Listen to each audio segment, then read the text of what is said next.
All right, good afternoon. My name is Mark Mason. I'm a retired justice of the Superior Court.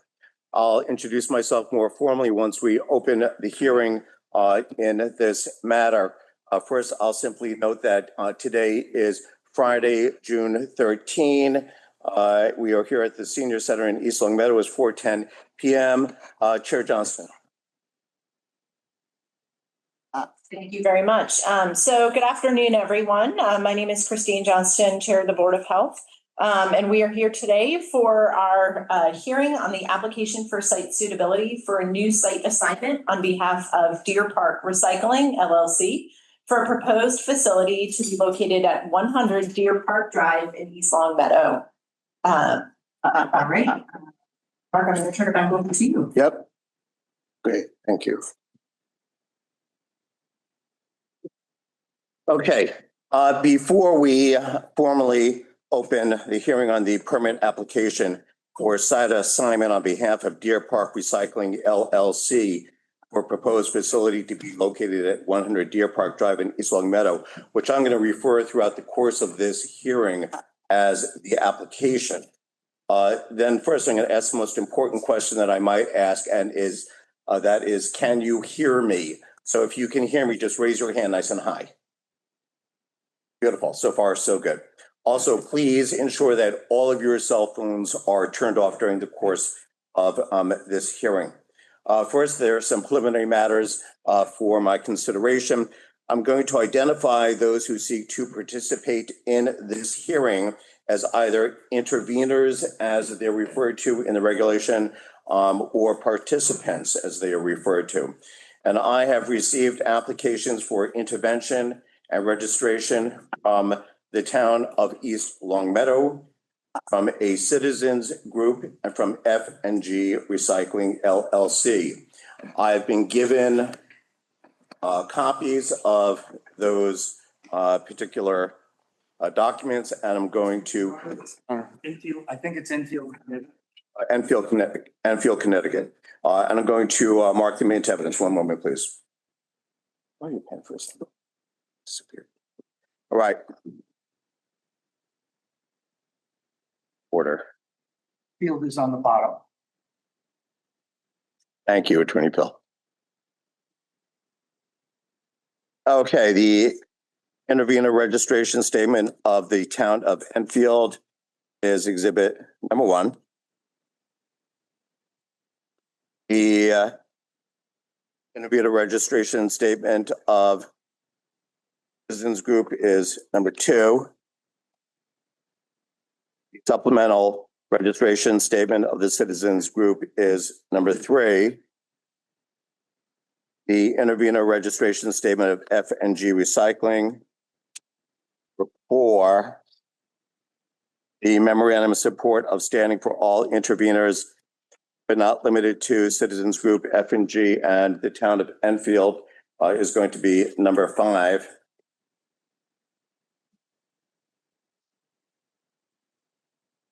And the intervener's critique of project on the merits is number 6. All right. So.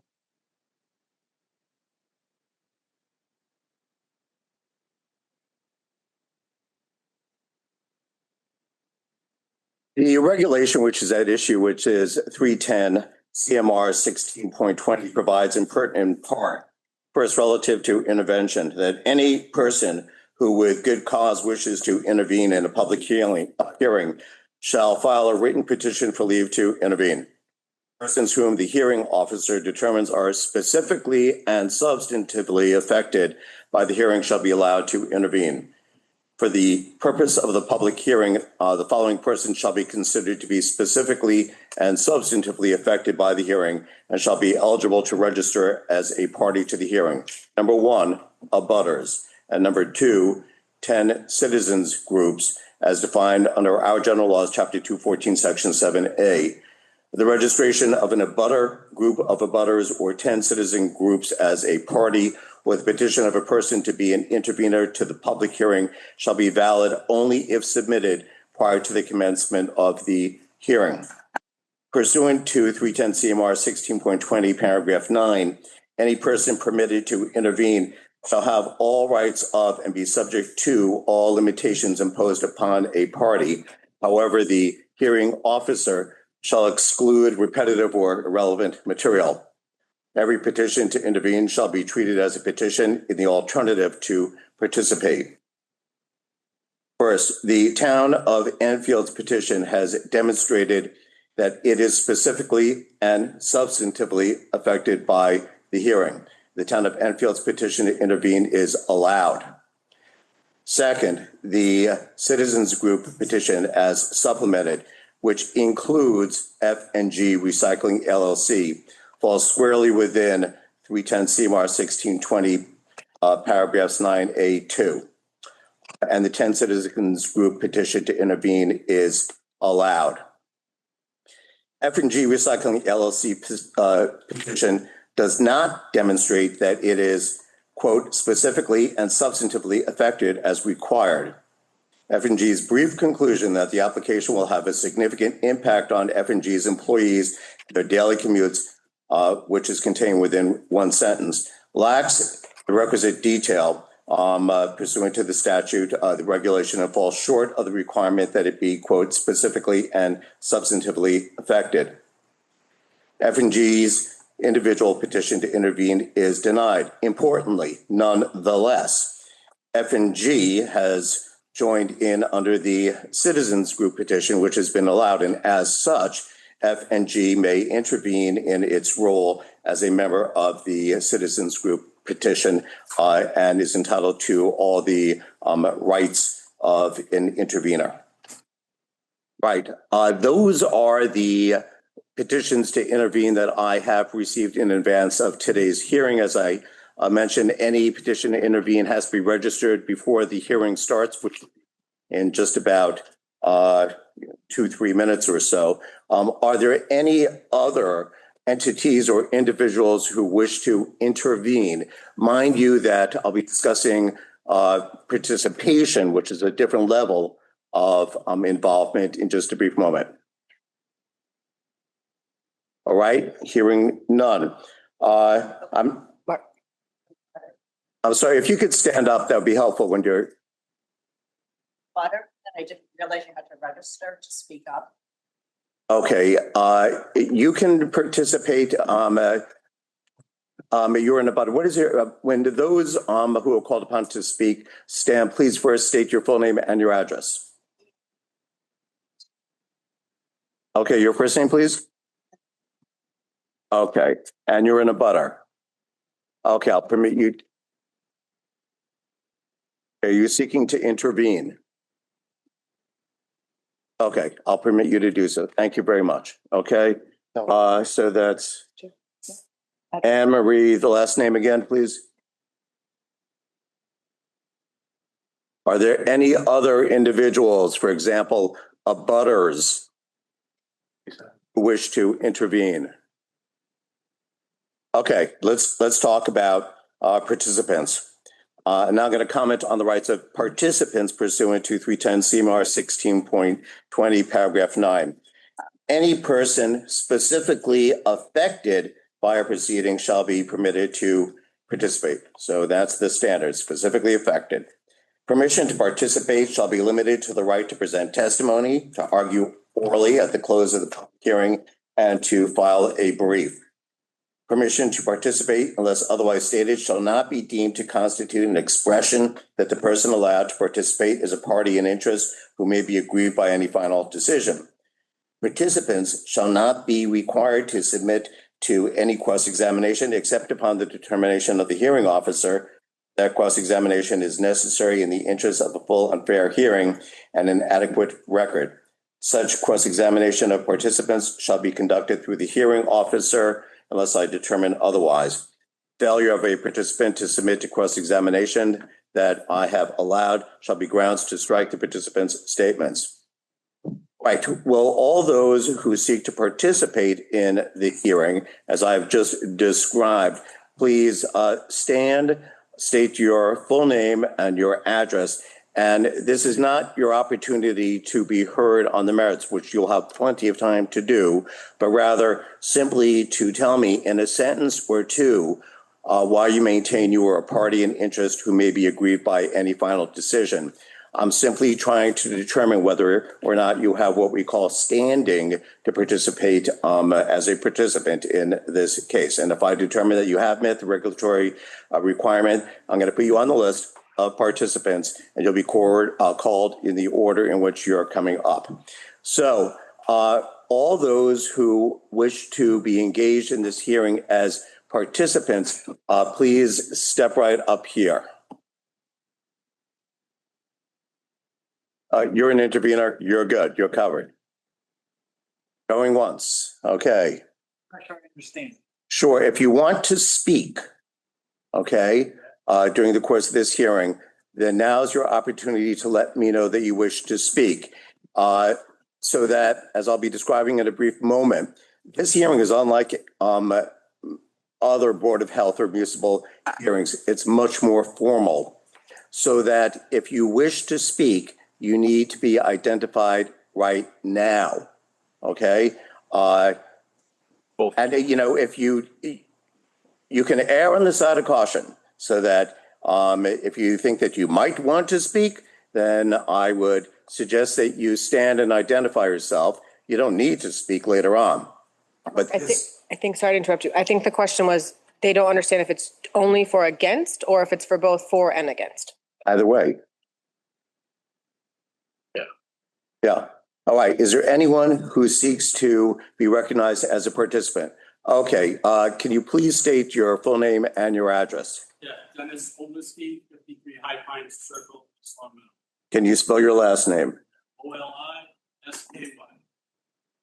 Okay. And please tell me in a sentence or two why you maintain that you're a party in interest who may be aggrieved by any final decision of the Board of Health. Sure. Hey, how does this hearing affect you? It affects the community, the personnel that are here. That's the practice community contributions that you have to this community. That bringing up, growing their business will affect our community. Okay, I'll allow you to participate. As a participant, you can have a seat. Are there any other individuals? Yes, what is your name, please? Charles Arment Jr. Okay. And what is your address? 7 Angel Street, Long Meadow. All right, very well. And in a word or two, please let me know why you believe that you may be aggrieved by any final decision of the Board of Health. Okay. And were you planning on calling upon Mr. Arment as part of your case? No. No. Okay. All right. And you live here in town, is that correct? Yes, sir. Okay. I'll allow you to participate. You may want to talk to your team, which is up here, to coordinate that, but certainly I'll permit you to participate. Is there anyone else? Great. Okay. Now going to turn to the chair, Chair Johnson, for motion to open the hearing. Sure. Thank you. At this time, I motion to open the hearing on the application for site suitability for the new site assignment on behalf of Deer Park Recycling LLC for the proposed facility to be located at 100 Deer Park Drive in East Long Meadow. Okay, is there a second? Second. All those in favor, please say aye. Aye. Aye. Aye. Aye. Right, great. That opens the hearing. Thank you for being patient as we work through those preliminary matters. So thank you, Chair Johnson, and thank you to the other Board of Health members, Dr. Jobbins and Ms. Torcha. As I commented earlier, my name is Mark Mason. I'm a retired justice of the Superior Court here in Massachusetts, and I'm now a full-time independent mediator and arbitrator working statewide through my practice, which is called Mason Mediation LLC. And I've been retained by the town of East Long Meadow Board of Health to serve as the hearing officer on the permit application for site assignment on behalf of Deer Park Recycling LLC for the proposed facility to be located at 1200 Deer Park Drive in East Long Meadow. Once again, I'll refer to that for simplicity's sake as the application. I understand the application was prepared by O'Reilly, Talbot, and Oaken Engineering Associates of Springfield, and certain of the documents that have been submitted as part of the application were prepared by VHB Associates of Springfield, Mass, and perhaps others that you'll be hearing from. I want to welcome you all here today to witness and participate in this hearing on the application. Once again, I'm going to ask everyone to make sure that your cell phones are silenced. This proceeding is being recorded both by video means as well as stenographically.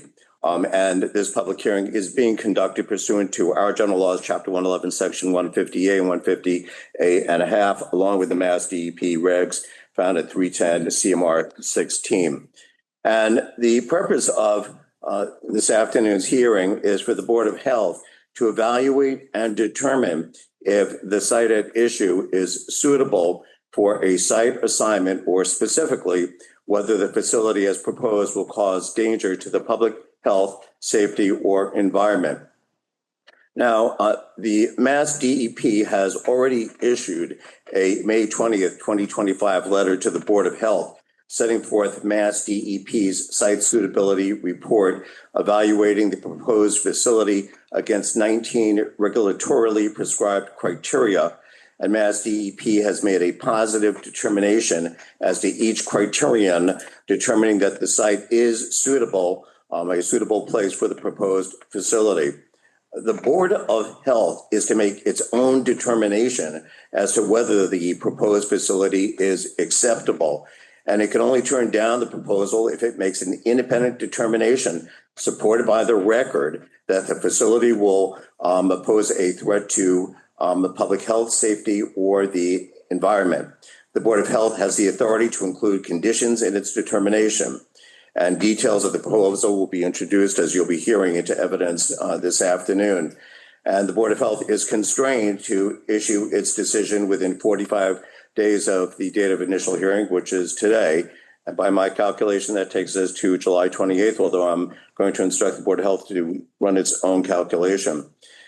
Testimony that's going to be taken at this hearing, along with the exhibits that I'll be introducing, will constitute the record in this matter. And anyone seeking to appeal the Board of Health's decision, if they are allowed to do so under law, will be limited to the records of the record in making their argument on appeal. Hence, it is very important that we work to protect the record and ensure it is complete and accurate.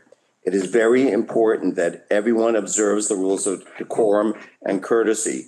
Please allow others to finish speaking before you wish to speak. It's my job as a neutral officer to preside over this public hearing on the application.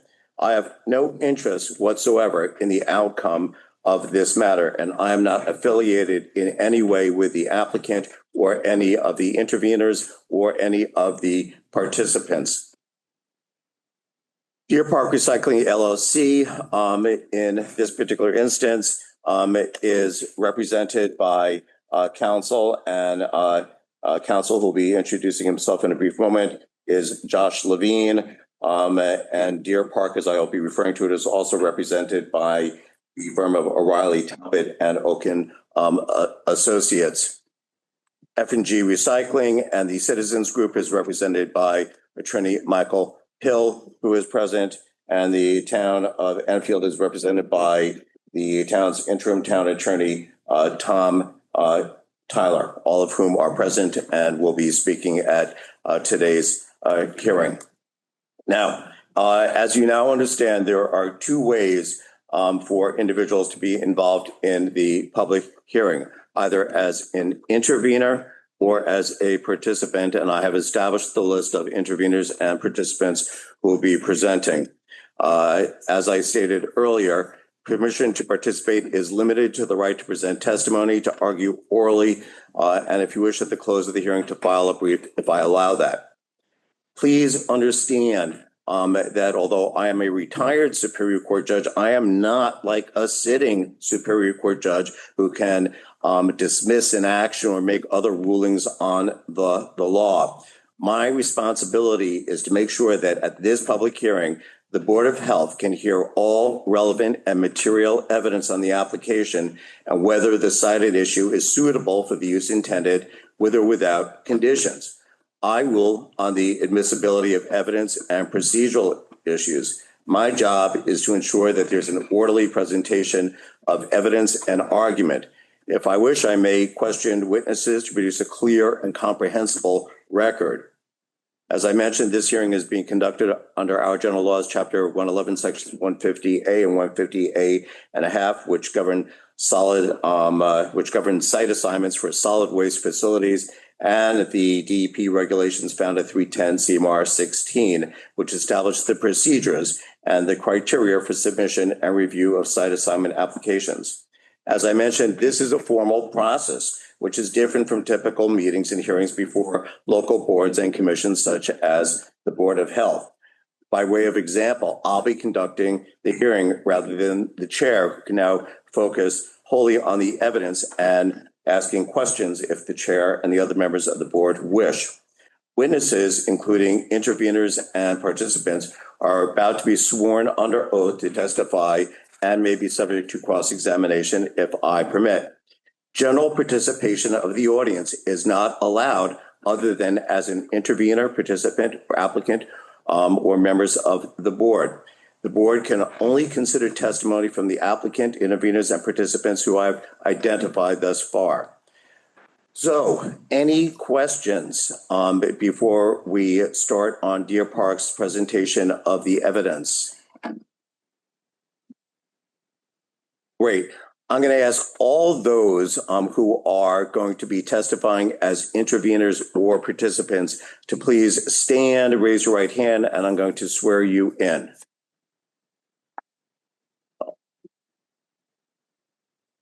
Great. Okay.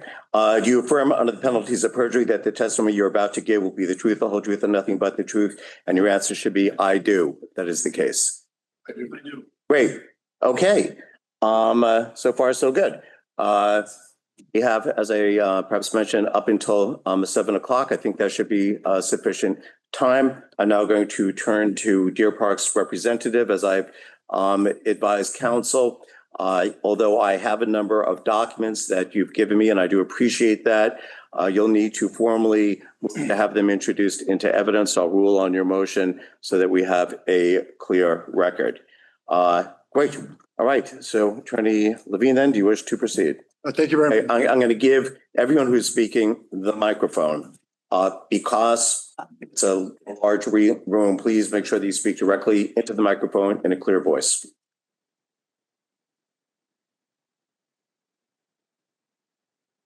Thank you very much. My name is Josh Levine of Levine Law here at 56 Summers Road in East Long Meadow. I'd like to start by entering into the record the May 2025 Massachusetts Department of Environmental Protection Site Suitability Report and exhibits. All right. Any objection? Okay.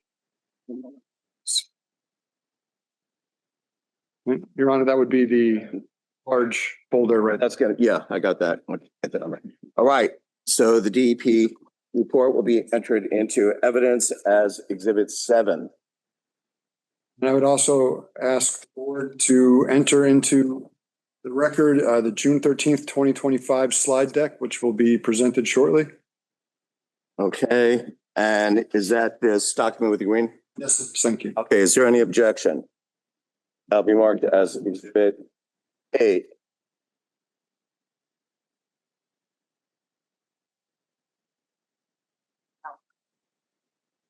And Your Honor, I'd like to ask the board to take notice of the site plan, the June 20th, 23 site plan on record, on file with the planning board, as well as the May 5th, 2025 corrected site plan, which I don't have a paper copy, although I believe the first one would be in our filing. Since it's already a public record and on file with the planning board, I would ask the Board of Health to take notice of that. Right. Do you have a copy of it? I can get a copy of it. I don't have a copy of it with me. I can, Ms. Spencer. Yeah, as I commented earlier, we are creating a record for purposes of this hearing as well as for appellate purposes. Unless the board happens to have a copy or someone else has a copy, then I cannot introduce it. Is it contained within any of the other exhibits, for example, the DEP filing? And if you want to have someone from your team look for that, you proceed, perhaps that might be the best way to go. But if it is contained within the DEP filing, because indeed I presume it might be, I believe so. okay, then you can refer to the, bear with me a brief moment. Yes, if you could stand and identify yourself for the record. Thank you, Your Honor. Michael Kell. The 2023 East Long Meadow Planning Board Site Plan Review is Appendix 6 to the intervener's critique of project on the merits that the court has marked as exhibit. Okay. All right, very well. Attorney Levine, do you happen to have that document in front of you? I'm looking through now. It's not tabbed. It's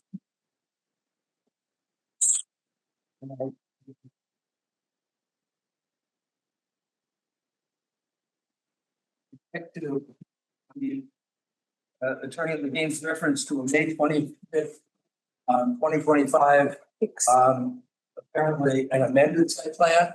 I've been contacting the planning board regularly, and my understanding from the planning board is that no application for an amended site plan review should be filed and no public hearing have been held. So I would very much like to see that document. All right. Well, Otherwise, I respectfully submit it shouldn't be submitted. And I haven't seen the document. Let's just do it. The first one is contained within the intervener's critique. Do you now have that? That's correct. Okay, so This is, what page is that again, please? well, they're not marked. It's page 1 of 4, but that's not the document within the, Okay, you can refer to that as part of the critique. As far as the other document, what is that, please? it is not an amended site plan. It was a corrected site plan. The site plan, I'm sorry, site plan approval.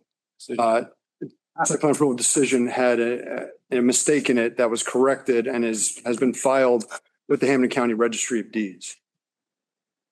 And you don't have a copy and you don't believe that it exists. Is that correct, Attorney? If it exists, it was apparently issued, so far as I know, with no public hearing and no opportunity. And what I would respectfully submit is that was not an error. That was a crucial condition. And the planning board needed to have the opportunity to consider the traffic reports that we have submitted and the traffic argument that we have submitted as part of our critique on the merits. And I would respectfully submit that if the planning board amended their site plan approval, which really they did, under East Long Meadow zoning, site plan approval follows special permit procedures. And it is axiomatic as a matter of law that one cannot do such an amendment, even if you're going to call it a correction. Your Honor, this is just inside the scope. Just to reform, but the only question before me is, does anyone have a copy of this document? I will get one before we're done. Okay, let's move on. Thank you. I'm going to hand over the microphone to John Furman. Great. And once again, if you can identify yourself, stating your full name and your address. Good evening. John Furman with HB. Corporate address is 1 Federal Street, Springfield, Mass. 01105. Good afternoon. Good afternoon. Your Honor, would you like to identify the other presenter or just? If you want to take care of that, that's fine. Who else do you have? I will also be presenting Dustin Humphrey with Talbanoken, my corporate address, 76 Bridge Street, Springfield, Massachusetts. All right, great. Thank you very much, Mr. Humphrey. All right, go ahead, Mr. Furman. Good evening. I have a presentation for the application tonight, and we are here for the Board of Health meeting for the solid waste facility at 100 Deer Park Drive. I have an agenda for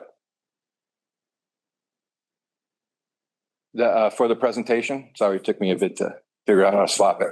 We'll be going into team introductions, an overview of the project, summary of the permitting history, general descriptions of the site plan overview, site design, building operations, and some site specifics. And then I'll turn it over to Dustin, who will go over through the solid waste permitting portions of the application. The next slide that you're seeing here is just a list of the development team. The applicant is Deer Park Recycling, attorney Levine Law, architect is Architecture EL, civil engineer John Furman, VHB, that's myself, environmental engineer O'Reilly Talbot Oaken, that's Dustin Humphrey, and landscape architect William Cannon. One thing to note is that the entire development team are from local firms. Your Honor had gone through these standards here, but I had put them in our presentation to begin with, and it's basically why we are here. From 310 CMR 16, it basically says that when the department defined as the Department of Environmental Protection, issues a finding that a site does meet the site suitability criteria, the Board of Health shall proceed to hold a public hearing pursuant to this regulation for the purpose of deciding whether to grant or refuse to grant a site assignment for that parcel. The next paragraph we have here is the standards for decision, which basically says that the board shall determine that a site is suitable for an assignment unless it makes a finding as supported through evidence of this hearing that doing so would constitute a danger to public health, safety of environment based on the siting criteria set forth later on in the regulation. Dustin will be going through those siting criteria during his part of the presentation. It should be noted that during the DEP site assessment and suitability review, they evaluated this same criteria. That process, which had 2 public hearing comment periods, received 2 comment letters, which were provided to the applicant. The development team reviewed the comments and provided responses to all of those comments that were prepared by professionals, and they were based on fact and additional analysis. The DEP reviewed those responses and determined that the site as submitted plus the responses met the criteria for having a positive suitability assessment for the site. From the documents that were handed out, it's our understanding that the same concerns and objections will be raised tonight by interveners. We stand that the responses that we gave to the DEP through that process would remain consistent with what we would give tonight. For the project overview, we're looking at the construction of a new solid waste processing facility. The site itself is approximately 6 acres. We are proposing a new building for processing debris, which is about 38,511 gross square feet. There's a second smaller building on the site of about 900 gross square feet, which is for the scale operations and the actual operations of the facility. The facility is to be located on an existing lot off of Deer Park Drive, and has a single curb cut at the end of a cul-de-sac. It is intended to benefit from the construction of a new railroad spur coming from the south. And the intent of that would be to use to transport sorted waste off the site instead of using tractor trailers. We've applied for the maximum amount of processing allowed under regulations, which is 2,000 tons per day. The facility itself will receive only construction debris and bulky waste. There is no hazardous waste or asbestos accepted at this location, and we will not receive municipal curbside waste. The next couple of slides basically run through the zoning history, the permitting history for the site. It started off with a submittal of a zoning determination to the East Long Meadow Building Department. We received that determination on July 20th, 2022. From there, we prepared site plans and submitted them to the planning board for approval. We received approval of the project on June 20th, 2023. Following that, we submitted a request for determination of applicability to the East Long Meadow Conservation Commission. We received a negative determination on June 15th, 2023. And for the record, a negative determination in that process means that the project has no impact on environmental areas of concern. Following local permitting, we entered the state permitting process through the Massachusetts Environmental Policy Act. We submitted an environmental notification form, ENF, and we received a certificate from the Secretary of Environmental Affairs on December 2nd, 2023. The result of that certificate said that an EIR was required, and they were suggested we submit that in 2 phases as a draft and a final. Following that, we prepared a draft environmental impact report following the scope items that the MEPA office had directed us to. That was submitted, reviewed, and a certificate from the Secretary of Environmental Affairs was issued on the draft EIR on August 16th, 2024. That certificate said that a final EIR was required, and it asked for an additional information on a few items. The final EIR report was completed and submitted. It was again reviewed by the Massachusetts Environmental Policy Act office, and a final certificate was issued on November 29th, 2024, which said we had met all the requirements for their procedures and that we were free to continue with permitting. The next 2 items occurred almost simultaneously through the course of filing for the site suitability determination with the DEP. We discovered that one of the conditions of the traffic on the site plan decision was worded incorrectly. So a site plan approval correction was requested of the planning board. That correction was issued May 6th, 2025. And then following that, the site suitability determination from the Mass DEP was issued on May 20th, 2025, which leads us to this meeting tonight. The next slide is an overview of the actual site. It is the boundaries of the site are currently outlined in yellow. It is currently has an approved permit from the DEP to operate as an RCC operation, which stands for recycling, composting, and conversion. There is processing of material occurring on site. Material is brought in, it is processed, stored, and or moved out. Currently, the site has no stormwater management features at all. And stormwater is allowed to basically fall on the ground and sheet flow. The majority of the sheet flow right now flows to Jawbrook Brook Reservoir. There is a small portion that heads into the cul-de-sac of Deer Park Drive, where it enters the municipal system and goes into a detention basin that is located at the end of the cul-de-sac. This is a slide from the approved site plan, which is the layout materials plan. On this slide, the boundary of the site is actually outlined in red. You can see the positioning of the proposed building. The 38,511 square foot building is located generally in the center. The small building is located just to the northwest of that, right here where I'm moving my cursor. The curb cut off of Deer Park Drive, it basically has 3 lanes. The first lane comes in, the one furthest west is the truck routing that has a scale, and it measures trucks coming in and exiting, determining what the tonnage is that was deposited here. As they enter the site, there are pavement markings on the road. They're allowed to maneuver in this area here, and these 4 doors, which I'm going across the front here, are the doors which are open for tipping. What? Bottom left pen icon. Here? Yes, then your cursor. Your cursor. It just was told that you can't see me moving my cursor for some reason. And laser pointer, top option. Laser pointer. There we go. All right, we got it. Thank you. So what I was saying, this is the lane here for the truck scale. Trucks come in and they maneuver in this area here. And then these doors are the 4 doors that allow for tipping. All removal and dumping of material occurs within the building. These doors are for servicing the equipment, and then these doors here are for removing processed material. This is the rail spur that is being proposed. This line here represents the Connecticut, Massachusetts line. This is the right-of-way for the rail. The spur will come in and it will lower in elevation, and there's 2 lanes. One goes into the building for actually loading of cars directly into the building.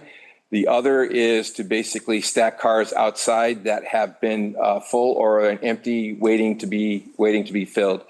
The applicant has an on-site mover, so they are able to move these cars in and around as they need to on their own. Exiting traffic, if it's just normal traffic, there are 2 lanes aside the scale lane, which basically 1 lane dedicated in and 1 lane dedicated out. And then this is Deer Park Drive right here.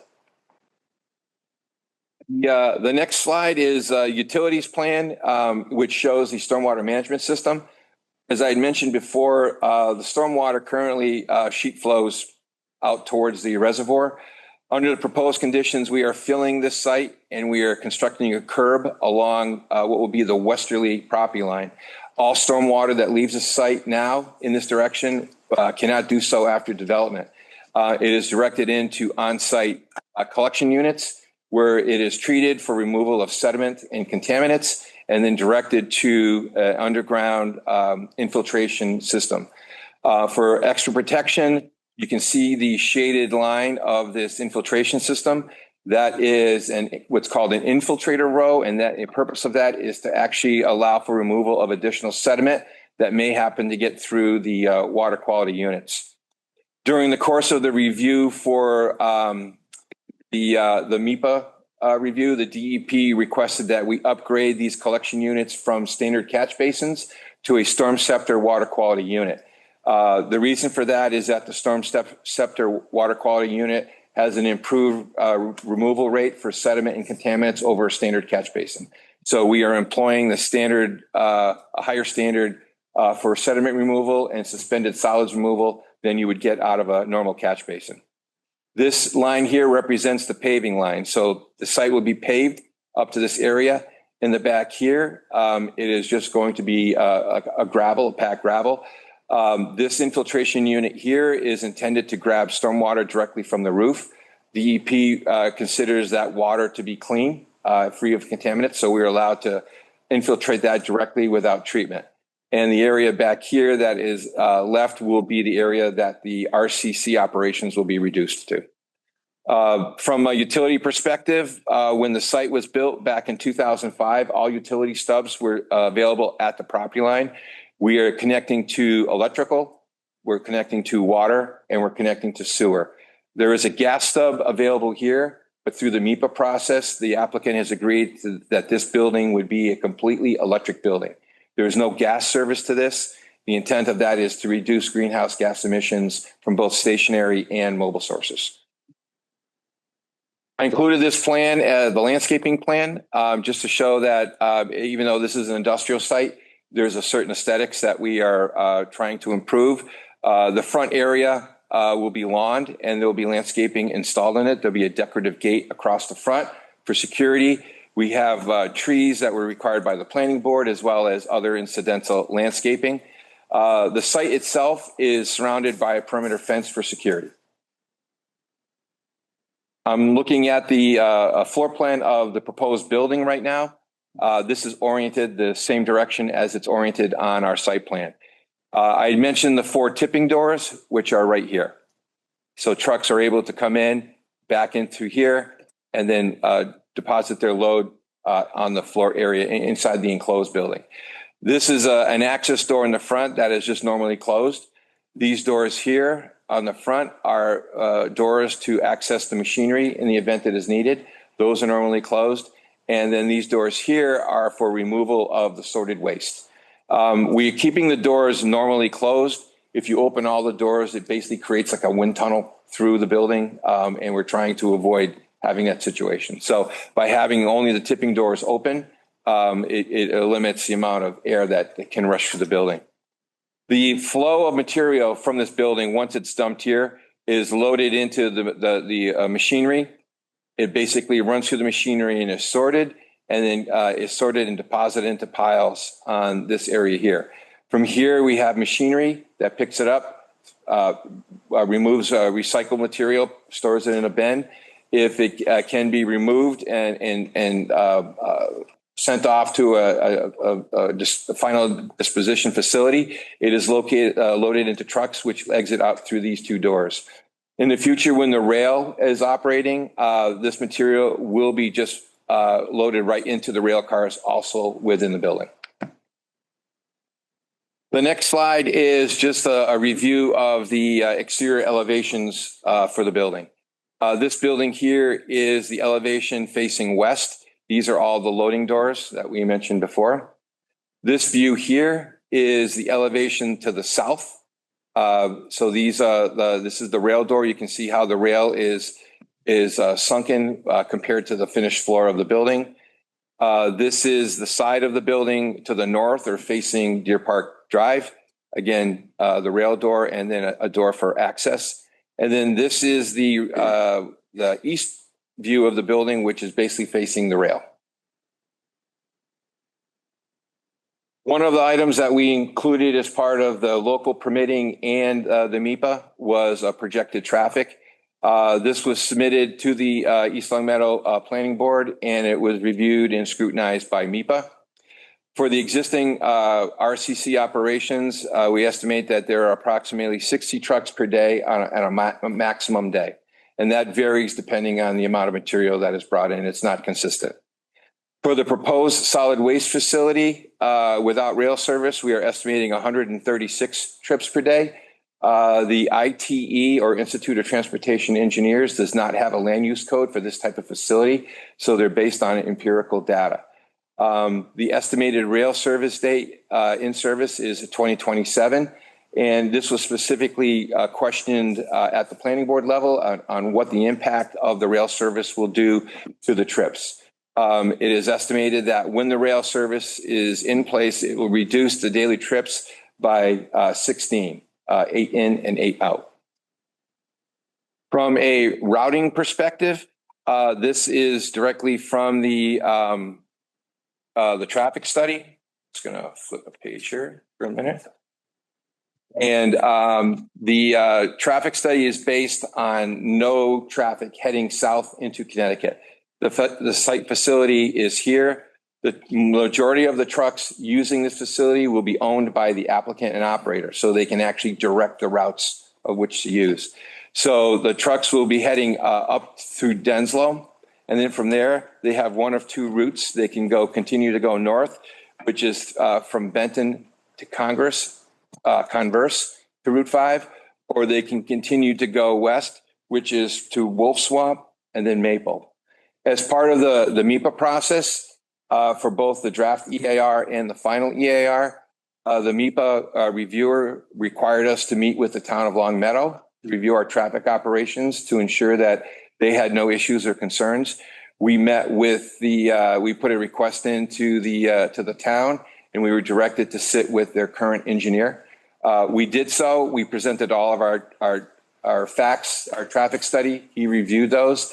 His only concern was that when traffic hits Maple Street, they have a reconstruction project that's occurring. At the same time, they were concerned that the additional trucks may have a conflict and may cause delays. Other than that, they had no concerns with the routing that we had proposed, and our MIPA document includes the conversations and documents the meeting.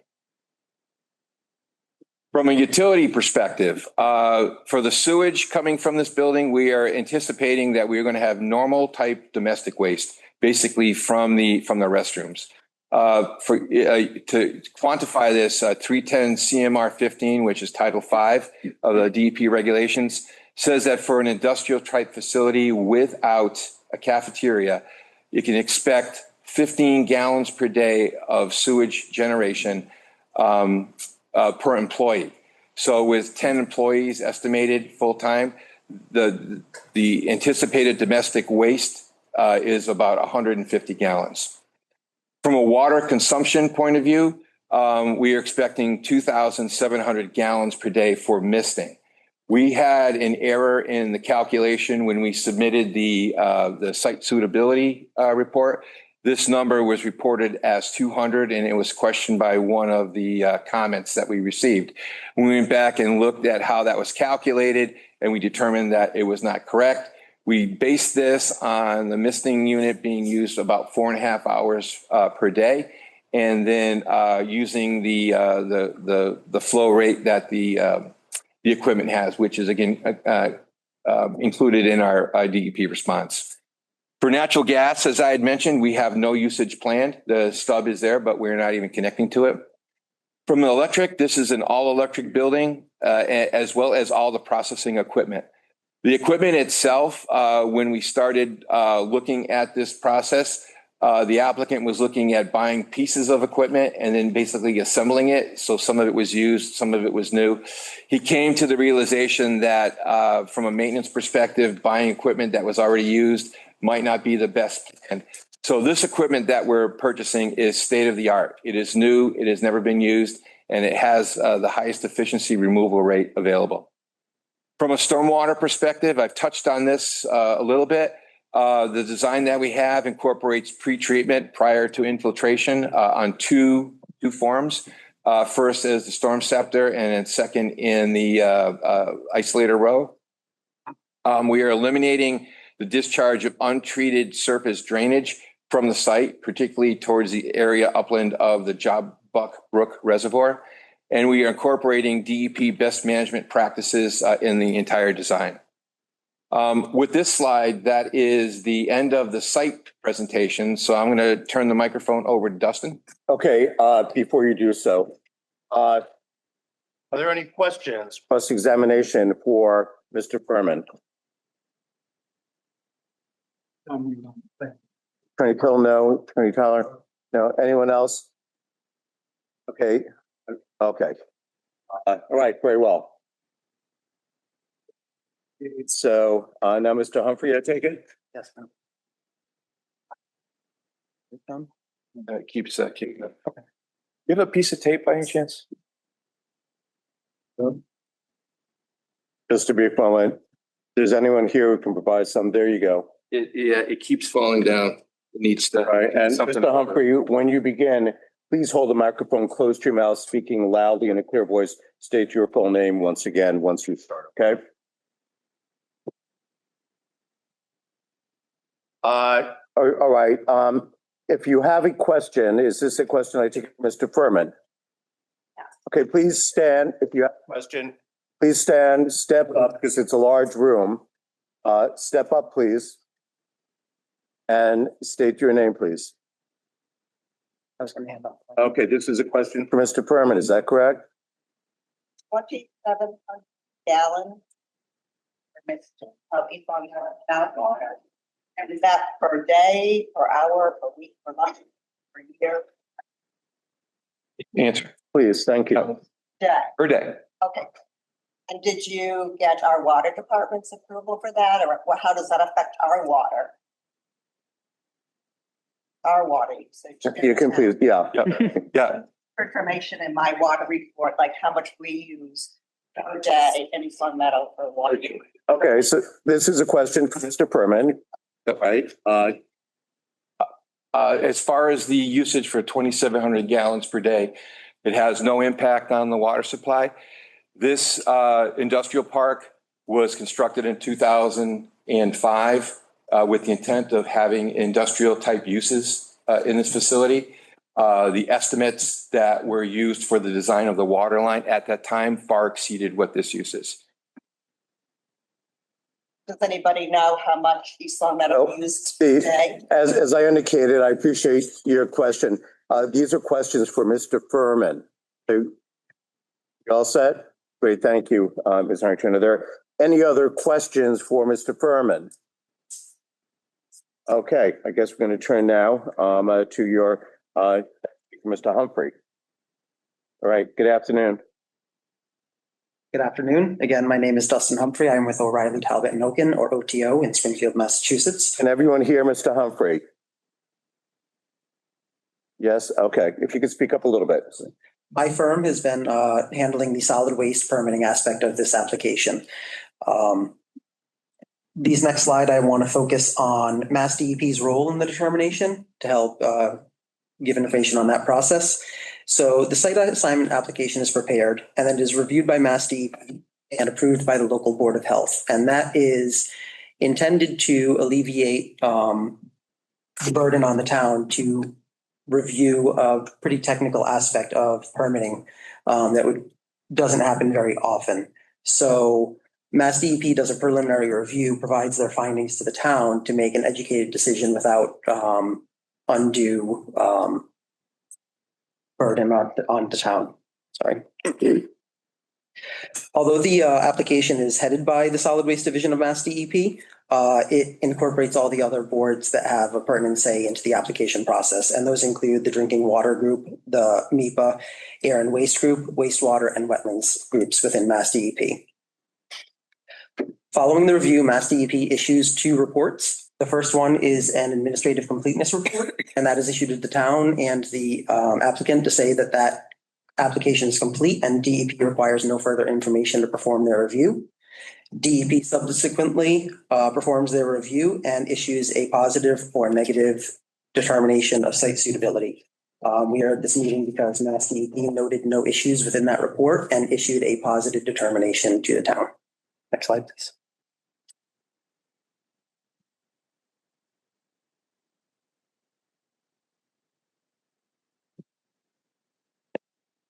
As was mentioned earlier, the purpose of the site assignment process is to identify any danger to the public health, safety, or environment.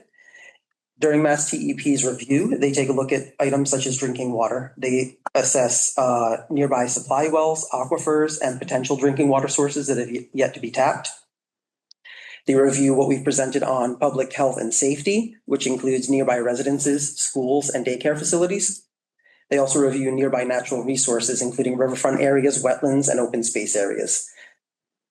Parts of Mass DEP review endangered and threatened species that may be nearby the site.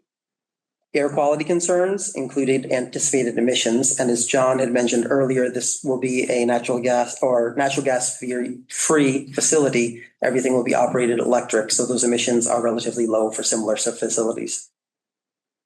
Mass DEP also considers nuisance conditions in their review. So ambient noise increases around the site, litter, vermin, and odors that may result as operations from the site. DEP, again, has issued a positive determination for site assignment, as they haven't noted any negative impacts for any of those issues.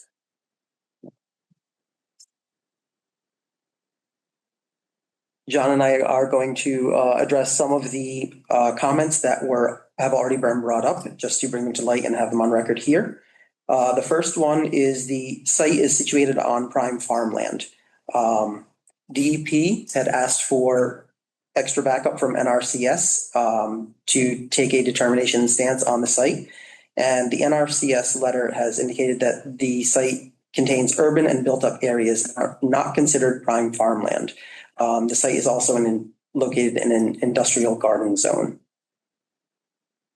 For the truck traffic, the site is anticipating 136, I believe that's typo, trips per day without rail use. The traffic study was vetted through the MEPA process, and no transportations were identified during that process. There was also a concern in increase in sound levels above the existing site.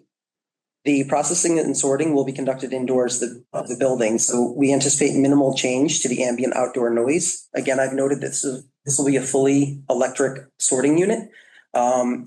There are other similar units in this part of the state. If you stand on them, you can have a conversation without having to yell in normal speaking voice, is how quietly they operate.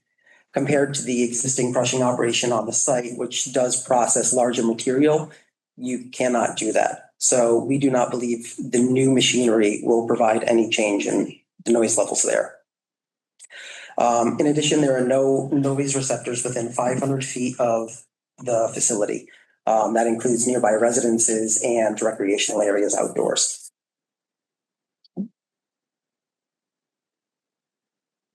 The final concern I will address was proximity to a DE, which is the Connecticut Department of Environmental Protection. Sorry, I got the acronym wrong. The closest area is approximately 100 feet from the site, and it's to the south. The area between the site and the natural diversity area will remain vegetated. That is not part of the project at all. The natural diversity areas are actually shown on the red in this inlay on the slide right here. Which shows the 500-foot buffer from the site boundary and the half-mile radius from the site boundary. sorry, for the record, the half-mile radius is the outside circle. 500-foot buffer is the next one in, and the property boundary is the inside. We don't believe that this project will have any impact to the natural diversity because there are no substantive changes from the existing site use, such as no further trees will be removed from the property boundary. It's really just on-site changes from existing conditions. From here, I'll have John address the last two concerns. Do you want questions or? Good. So we're winding up our presentation and there's just a few items left to remain. This is a more in-depth discussion on the stormwater, and the question was concern of sediment and contaminants draining into Jawbuck Brook Reservoir. As I had previously mentioned, right now the site is highly disturbed and there's no stormwater management features on site. It surface drains towards the reservoir, goes into an upland area, basically flows through vegetation, and then ultimately makes its way. When we are through with this site, we will stop that flow. There will be zero flow going in that direction, and our stormwater management report reflects that. The drainage itself will be improved in quality and reduced in quantity. And that is the actual peak flow leaving the site. It's being reduced in quantity through the introduction of infiltration systems, which basically take the water and infiltrate it into the soil. I mentioned before, we incorporate water quality treatment devices that have a higher total suspended solids removal rate than a normal catch basin. We added those at the request of the DEP through the MEPA review. Stormwater will be disposed of on site through infiltration after treatment. That infiltration is under pavement infiltration basins. Waste processing will be conducted indoors, so there is no anticipated sediment and release of material outside because it's on a pavement surface and it's occurring within the building. And the discharge to Jawbuck Brook Reservoir is eliminated. There were questions about the reestablishment of the railway. The biggest concern during MEPA was that you could not we could not determine who owned the rail on the east side of the site. We employed our surveyors and other entities to help us confirm that CSX is the current owner of that railway, and it had been confirmed as such. The DEP record includes a letter from CSX which says that as an abutter, it does not object to the establishment of this facility next to their right-of-way. And work is currently underway within the Connecticut area on a design basis to reestablish the rail and bring it up to the Massachusetts border, with service estimated to be in place by 2027. The last slide is really what to expect. The hours of operation are tended to be 24 hours per day for processing. Actually, receiving of debris and dumping within the building is approved only from the hours of 7 a.m. to 4 p.m. The operations will be heavily monitored by both the DEP and the Board of Health throughout the life of the facility. We have applied for 2,000 tons per day, but we are not granted that limit up front. We basically need to prove our way. And as we operate the facility and we pass inspections, the tonnage amount is allowed to increase until we reach a maximum. The applicant is also required to provide financial surety to the entities supervising the facility for the use in using as they see fit if there is an issue that needs to be corrected and the applicant does not do so. The DEP, after this process, is to review and approve two permit applications. One is to construct and operate. One is to construct the solid waste facility, and the other is to operate the solid waste facility. Those are two separate permits. And with that, our presentation is concluded. All right. Yes, Attorney Levine. Your Honor, I'd like to move to enter into the record an affidavit of corrected decision, a corrected site plan approval decision, and I will present copies to counsel for the Citizens Group and for Enfield, as well as yourself. All right. Why don't you share that with counsel, please?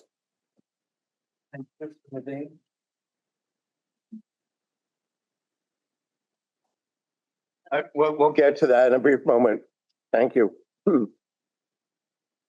Thank you. You'll all have an opportunity, just, right, one moment, please.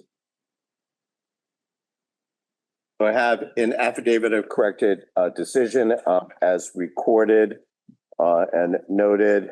They did it. And I have a Town of East Long Meadow notice of corrected, decision that appears to have been recorded at the same time. And likewise, a third page, starting with the application summary that appears to be the third page that was recorded, a fourth page that was recorded, and a fifth page. So these all appear to be a document, a title on the first page, affidavit recorded with the Camden County Registry of Deeds at book 25-855, pages 508 to 512. Is that correct? That's correct. Okay, is there any objection? Yes, Your Honor. What is the objection? First objection is that this document states it was recorded May 8th. I was informed by the East Long Meadow Board of Health that the filing deadline for documents was a week ago, Friday, June 6th at 4 p.m.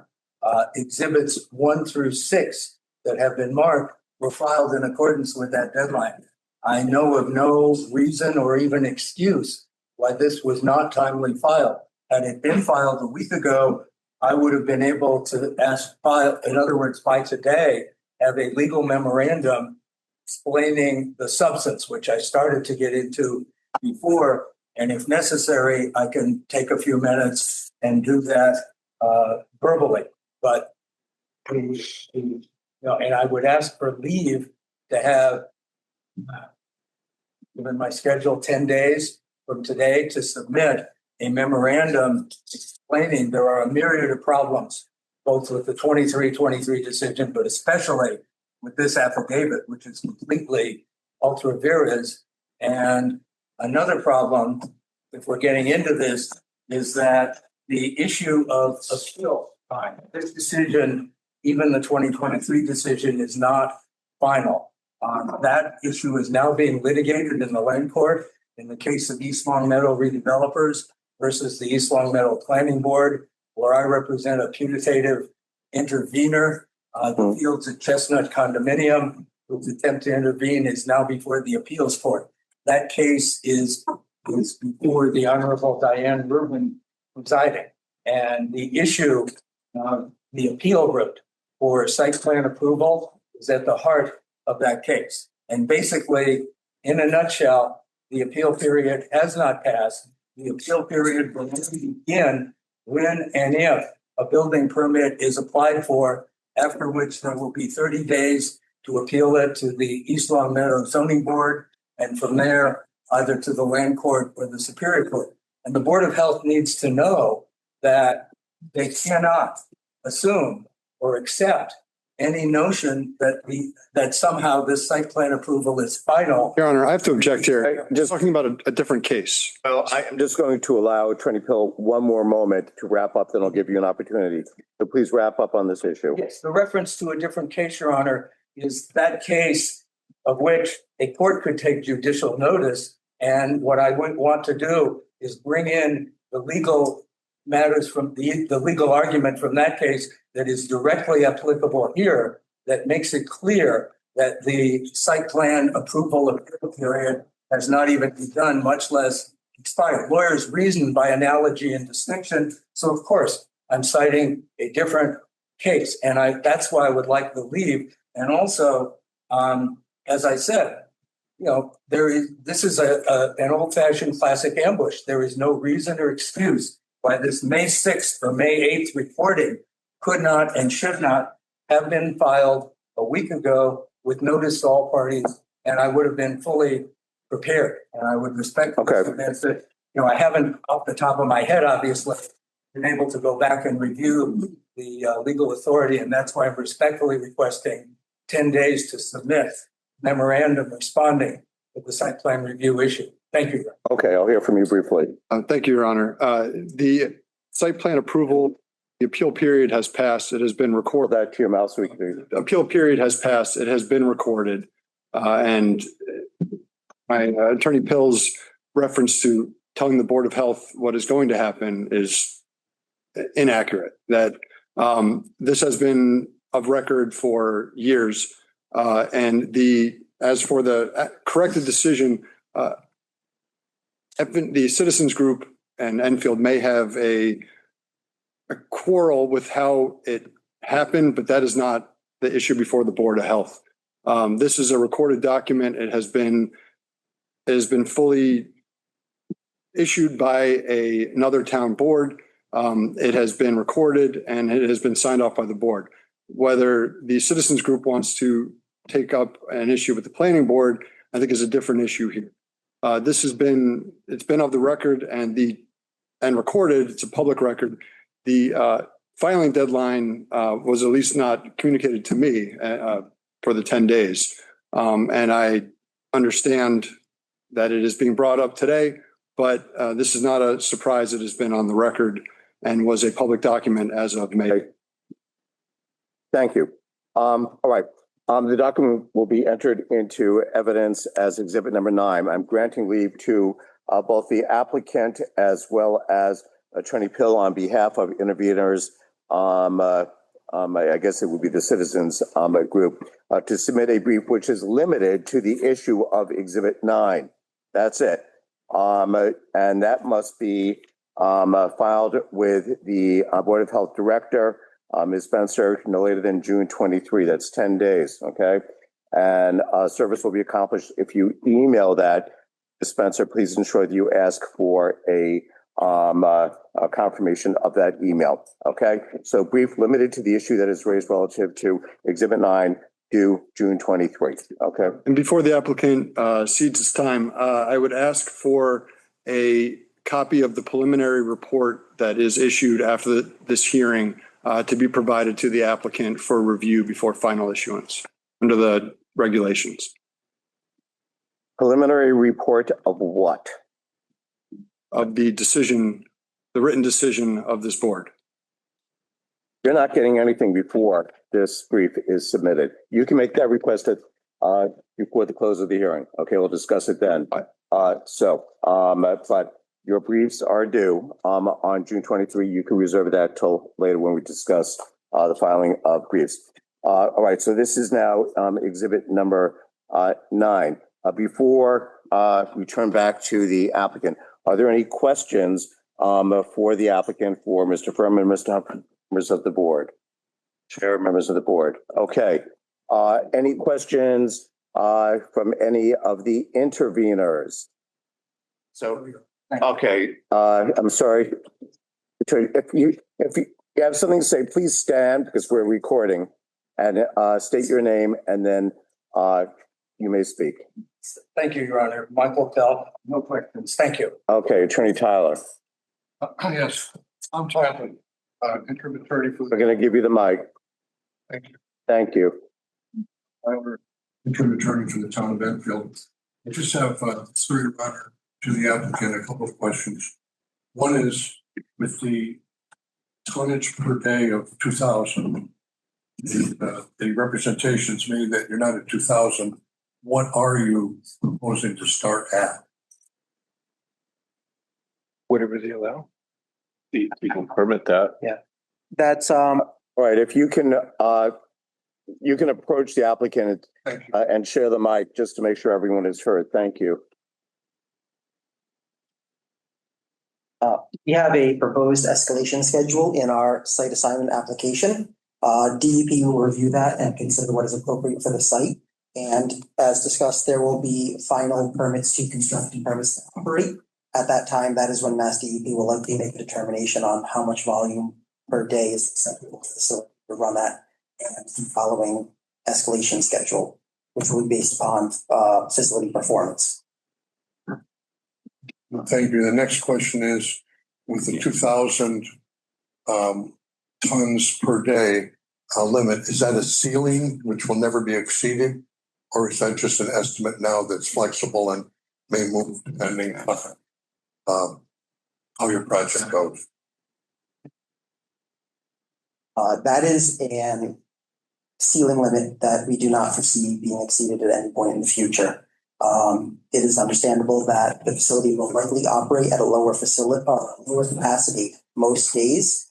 Similar facilities run into operating conditions where they do not receive enough material one day and need to make up the next. So often the receiving amount that is permitted by Mass DEP is slightly higher than the actual processing rate of the facility, just to make up some of the shortcomings. But 2,000 will be the maximum.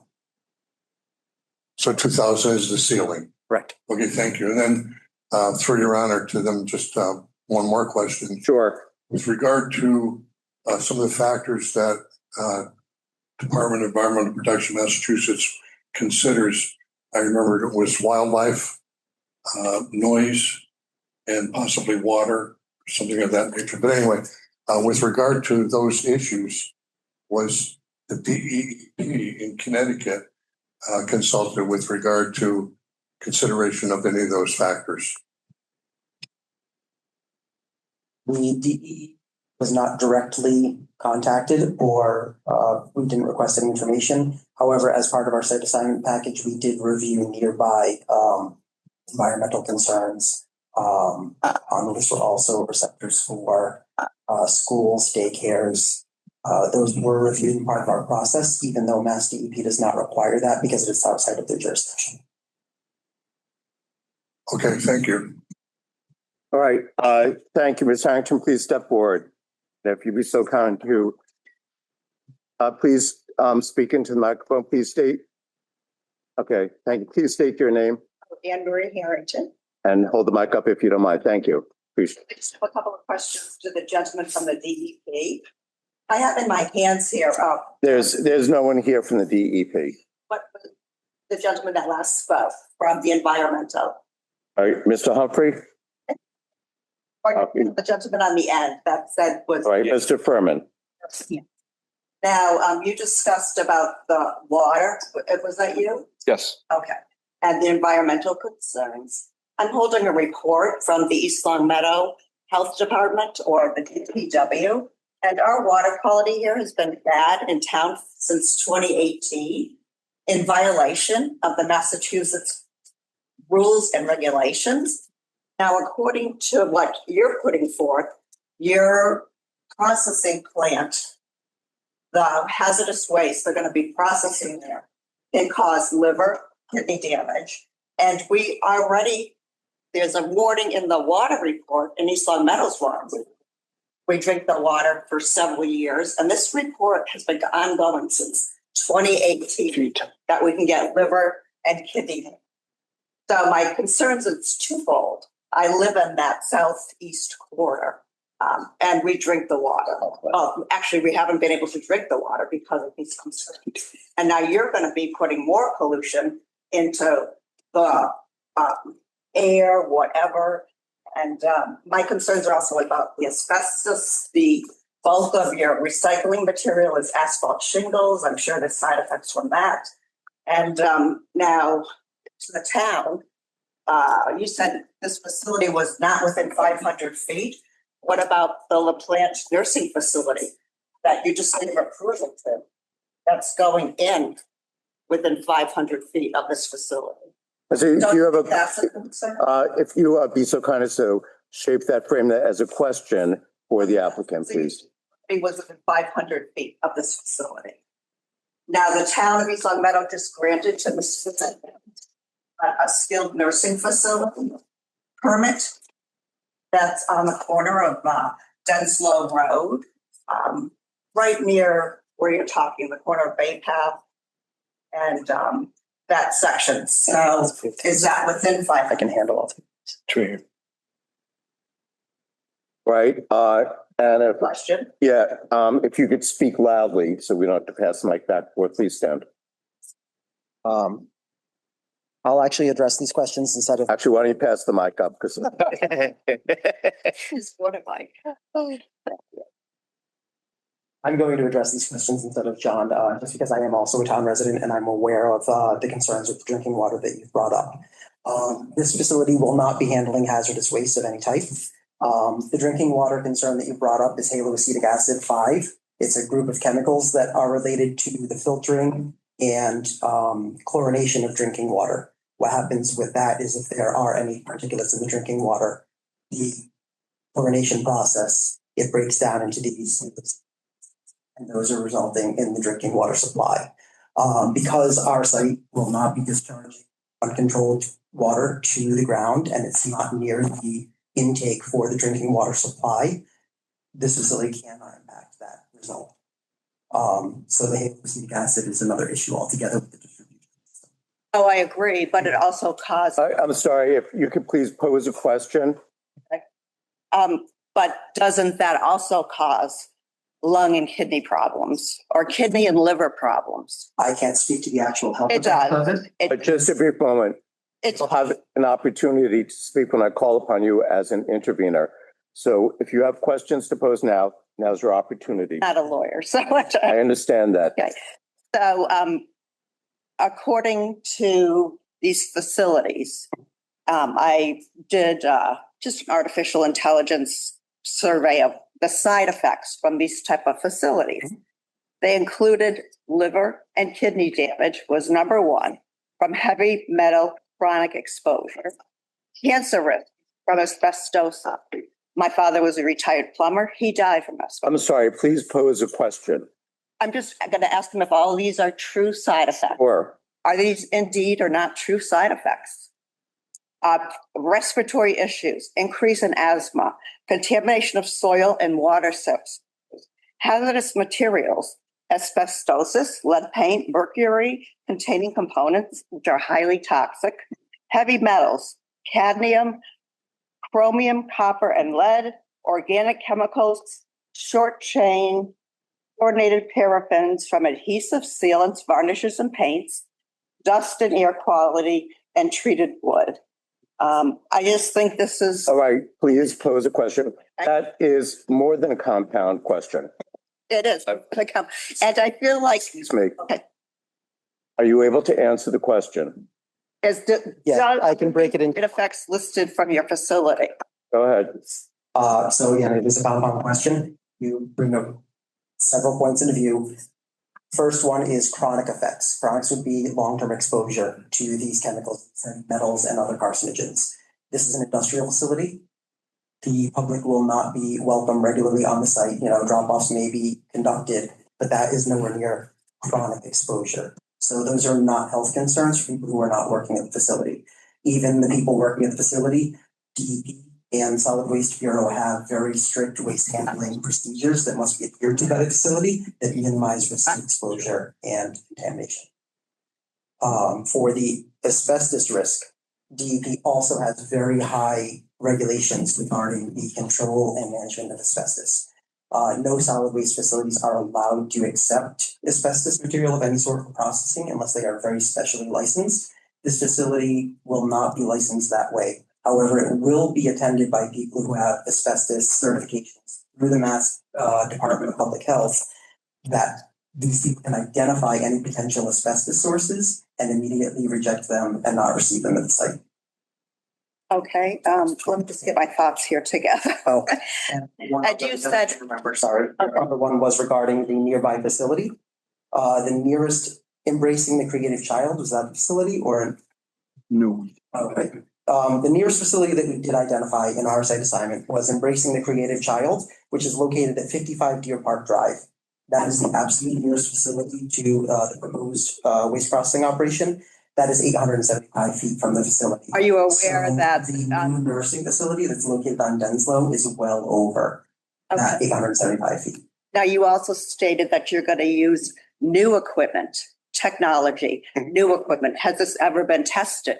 The new equipment, like the contamination that might occur. So this is new technology and you're going to use it. Please ask a question. Okay. So can you explain the new technology and new equipment you're going to be using at this facility, and has it been proven, and what's the name of the new equipment so we can do due diligence and look it up?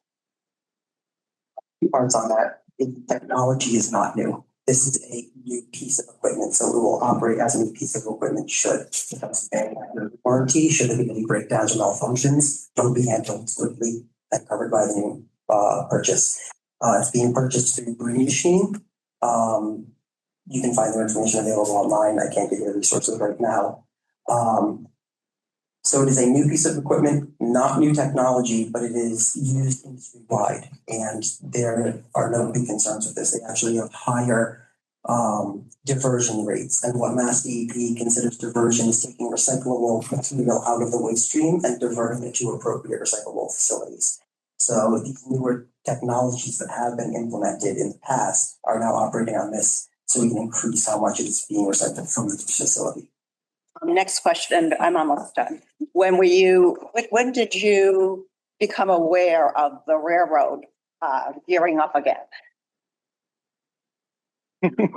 When were they aware of when the railroad from Connecticut geared up again? It's under construction. It's All right, please answer that question. We started site planning for this project in 2022. And our application to the site plan included correspondence from the Connecticut firm working on that railroad. okay. And I'm trying to think what else I want to ask. You say you have a proposed date of the railroad going into 2027 of 2027? Estimated. And you are aware that they're laying the ground right now, the new railroad tracks, they are within 7 miles of this town. As of the state, you're aware of that? It doesn't matter whether I'm aware of it or not. It's ongoing. Okay. Well, I just have to say it. You'll have an opportunity to speak as an intervener. Now is your opportunity to pose any final questions of the applicant, and then I'll give you a separate opportunity to. We just think there might be something else here. Now, you said you talked to the town of Long Meadow as far as the traffic studies. Correct. Okay. And they're completely aware of what's going on, and they're completely aware of the railroad that's coming into. I can't speak for what the town of Long Meadow is aware and what it's not aware of. And I can speak to what town of East Long Meadow about the railroad coming in. I can speak to what we presented to the town of Long Meadow, which was required of us by MEPA. And when did you tell East Long Meadow that the railroad was coming in?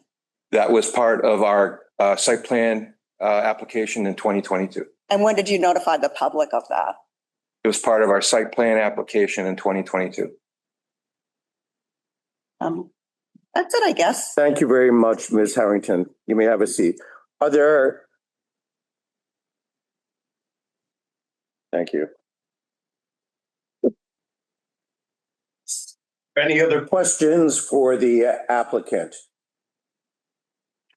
All right, hearing none, we're going to take a 10-minute recess. I'll see you all back here at 5:47 or so. We're going to get started then, okay? Thank you. And outside. All right, Attorney Levine. You're done? Okay, great. Okay. We're done.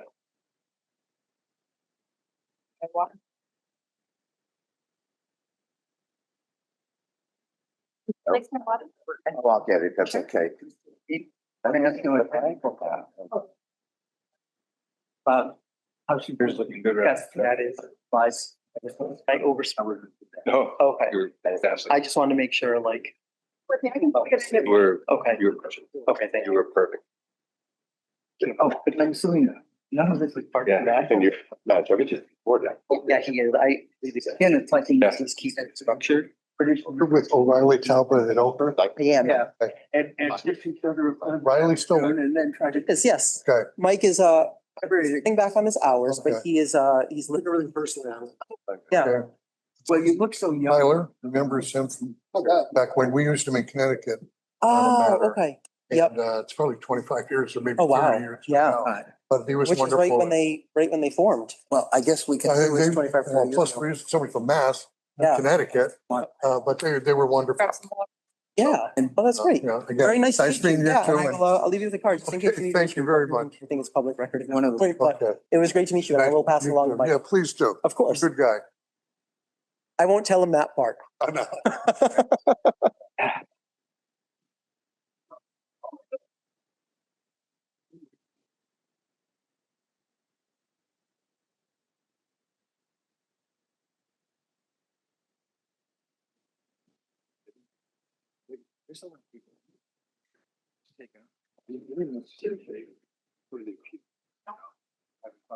His birthday, that's what I want.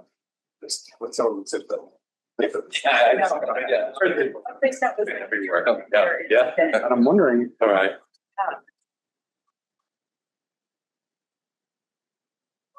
Bells, right?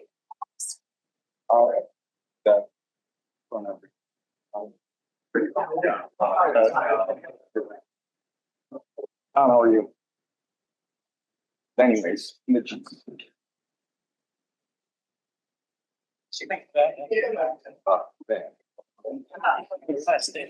Art school. Just for what it's worth. Great. Yeah. Literally, that's all it's done. But there's two separate buildings. Like I'm saying, so it's also one.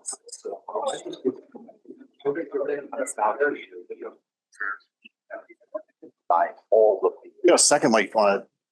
I mean, where that, oh, you want it. Oh, no. Yeah. Hi. Oh, how you doing? It's good to see you. I'm surprised. I was like, I don't know. I don't know. I didn't actually see. Yeah. Appreciate it. I'm on my way out. Okay. Yeah, nice presentation. Thanks for all the details. Of course, thanks. And you know where to find me. If you- Yes, I do.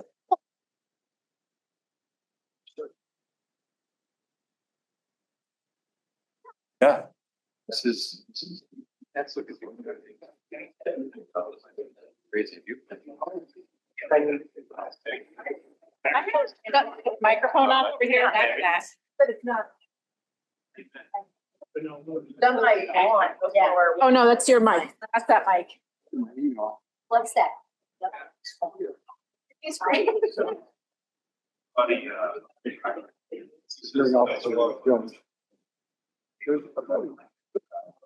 There have it. yeah, so that's, so That helps. when that comes up again, I will.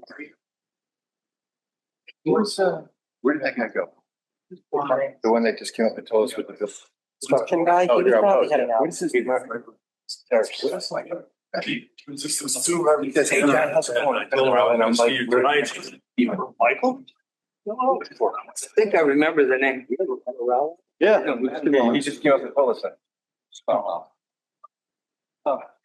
I think next time he does it, you want yourself. They, well, I'm gonna stand up and have a question. yeah, that's, I can figure it out. I'll let you work that, so I'll sit over there and quiet. I got. Hey, I appreciate the phone. Yeah, well. Oh, John.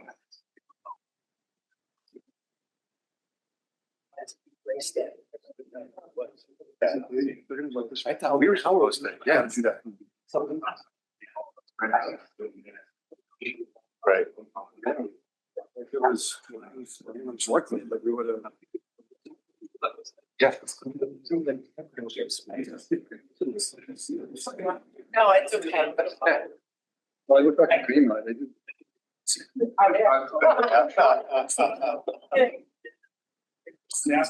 Like, that's the only. Oh, right. It's Charlie, right? That's obviously.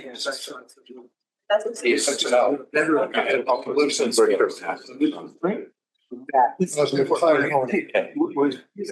Basketball player in the class. That was still engaged, some white yes and. I don't know that stuff. That's Yes. Providence. That's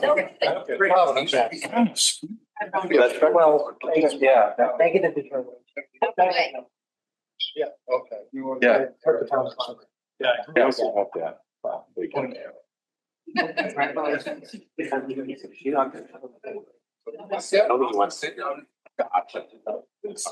Okay. I think your man helped that he is. Baseball player with a name. You just say Okay. that. Yeah. So you probably have to get up. You're a lot younger. You know, maybe. I need another place. On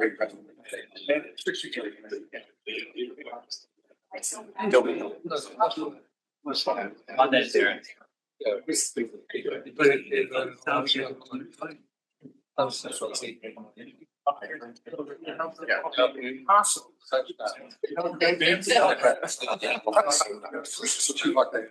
Played at these camps.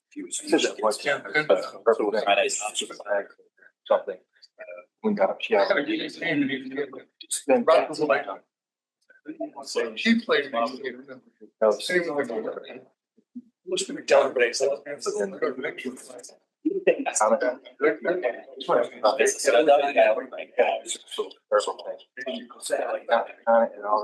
Consider yourself the next. Yeah. And I said, let's go.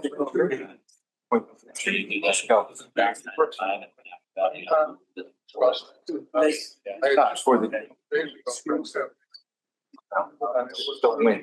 I'm seeing it now. I look at all. I gotta.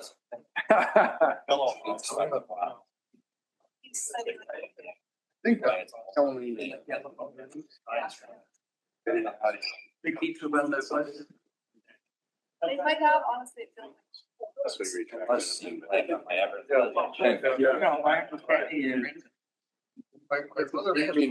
Definitely. It's like, oh, it's not so easy. It almost be when I had 6 months. What do you think? Well, is it,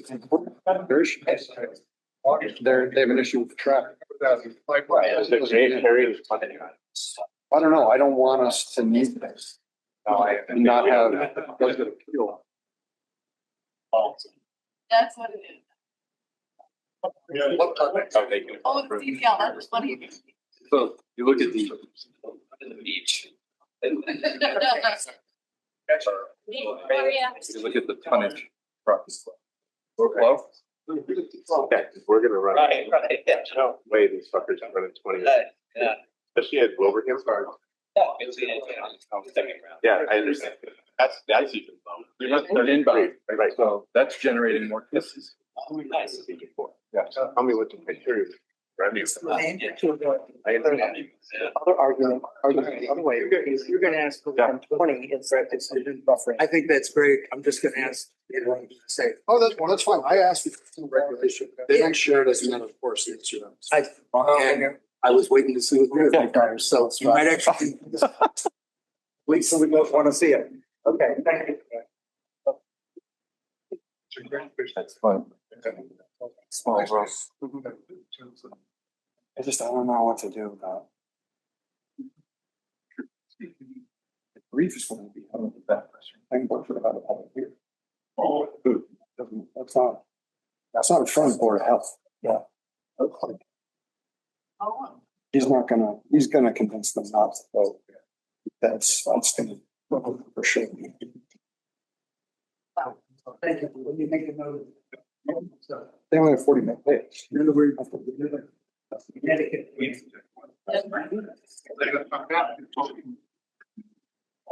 He's got them right in the town. Thank you. Thank you. You also part of the friend group? You got the contractor also.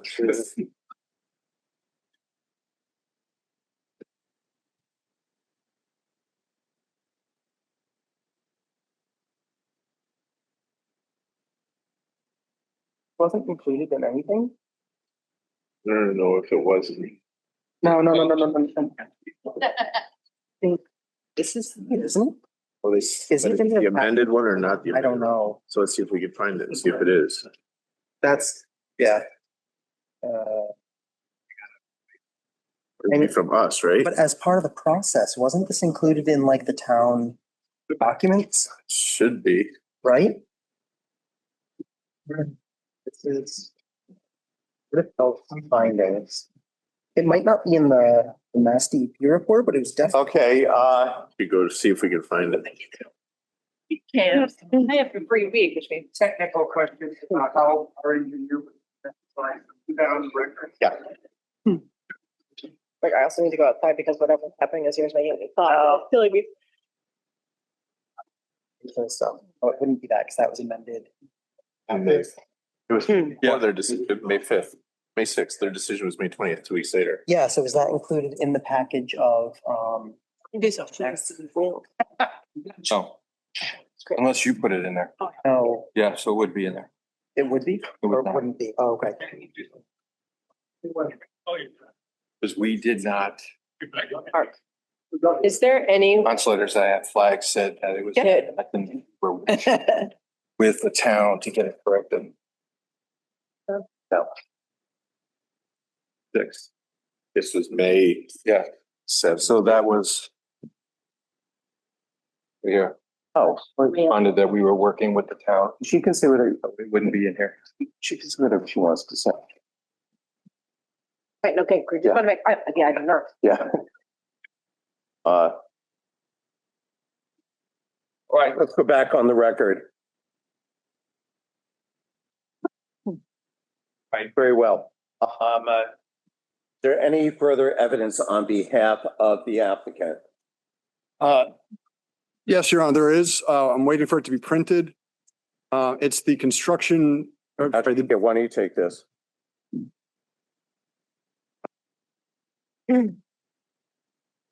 I'm waiting for it to be printed, but it is the building permit for the building. So that was issued roughly 10 months ago. So we're seeking to enter on the record to address the issue of the site plan appeal period. Okay, and when do you anticipate having that? As soon as Mr. Quimby walks back in. Okay, is that momentarily? You can hold on to that. Momentarily. Okay. All right, while we're waiting, and after that, you're gonna rest? Yes, thank you. Okay. Then Attorney Pill, you had some questions relative to some technical matters, is that correct? Yes, Your Honor. Okay, what are those while we're waiting for Mr. Quimby? Sorry, Your Honor, I just want to make a note of that. Sure. Levine's comment. Okay, great. You forget it. Okay, thank you, Your Honor. Yes. Okay. What are the technical questions that you have, please? This it? Okay, thank you. Okay. You can hold on to that. All right, before you get to that, Attorney Pill, we now have document which is entitled Building Permit. Attorney Levine, I'll hear from you on your motion to admit. Yes, Your Honor, at today's hearing, there was a question of whether an appeal period had run for the site plan approval, hinging on a question of another court case regarding the issuance of a building permit. This building permit, and I'm moving into I would like to move into evidence the building permit that was issued October 8th, 2024 to General Contracting Solutions for 100 Deer Park Drive. Okay, is there an objection to the admission into evidence of the building permit? The same objection, Your Honor, as I raised to Exhibit 9, and I would ask the court if I could include the building permit within my memorandum. And certainly what I can see right now is a building permit dated October 8th, 2024, would have expired early this year. Okay, very well. The document is entered into evidence as exhibit number 10. I've amended my earlier order such that the parties are granted leave to submit a brief limited to the issues pertaining to exhibits 9 and 10. Okay, so there you have it. Anything further from the applicant? Attorney Levine? No, thank you. Applicant rests. The applicant rests. Okay, why don't I turn then, and you could leave the mic here. So we now have 2 microphones, I'm pleased to say, so that if you are speaking, just come right up to my desk and get the microphone. Please make sure you hold it nice and close to your face, okay? All right, so first we're going to hear from the interveners. I'm happy to hear from them in the order they wish, so that if, for example, Attorney Pill wishes to speak on behalf of the citizens group, which I know includes F and G, that's fine. Alternatively, Tyler, on behalf of the town of Enfield, I wish to proceed. I just assumed that Attorney Pill. Sure. Okay, great. Thank you, Your Honor. Here you go, Attorney Pill. Microphone. Yeah, take your time. Although I've been told soft, never been one of my issues. Okay, everyone can hear me okay? The first thing I would like to make sure that all the documentation has been included as exhibits. So we're not going to rehash everything that we put into our exhibits. I don't think there's any. Well, yeah, as I've advised council, please move to introduce any exhibits that you're seeking to introduce. I have exhibits 1 through 10. Right. You've got something that's not including 1 through 10. I'm happy to entertain your motion to introduce it. Thank you, Your Honor. I have 2 documents which I have provided Right. to counsel for the applicant, and I have provided to the Board of Health. One is the resume of engineer Sullivan. He is a registered professional engineer. And one is 3 slide sheets that engineer Sullivan would like to use in a verbal presentation. Okay. He was, and I'll represent that, I'd like to have her testify, and we'd like to have these documents marked as exhibits because she was largely involved in writing the Bowman traffic analysis that is Appendix 2 to our memo on the merits. And she can also comment on the MDM Transportation Consultants report that was Appendix 1, if she wishes. The engineer was not able to be here. Okay. Any objection to the resume of Emily Sullivan? I believe that you previously provided them to me. Yes, I have, Your Honor. Let me go back to microphone. You can hold on to it. Okay, thank you. Is there any objection to the resume being entered as Exhibit 11? No objection. Okay, Exhibit 11. Any objection to this, I believe, PowerPoint presentation, 3 pages, entered as Exhibit 12? No objection. Exhibit 12. Okay, you may call your witness. Okay. Emily Sullivan, EE, and I'll turn the microphone over to her. Great. And we may have some technical questions about how she's going to get the slides up. Okay, sure. All right. Good evening, Ms. Bowman. Thank you for your patience. Do you have some preliminary questions relating to how to get your slides up on the screen? I mean, I'm happy to share them on the screen. I know everyone has copies for everyone's benefit. I hold up. Well, it is a public meeting and the public is entitled to these matters. So if you can work with tech, here you go, to get them up on the screen, that would be wonderful, Ms. Sullivan. Thank you.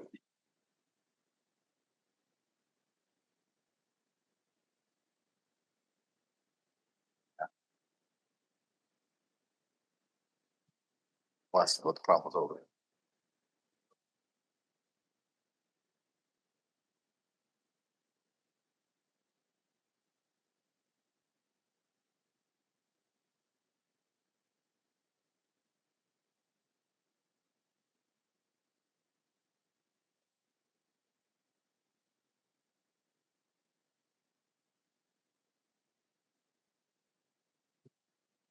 Don't look at it.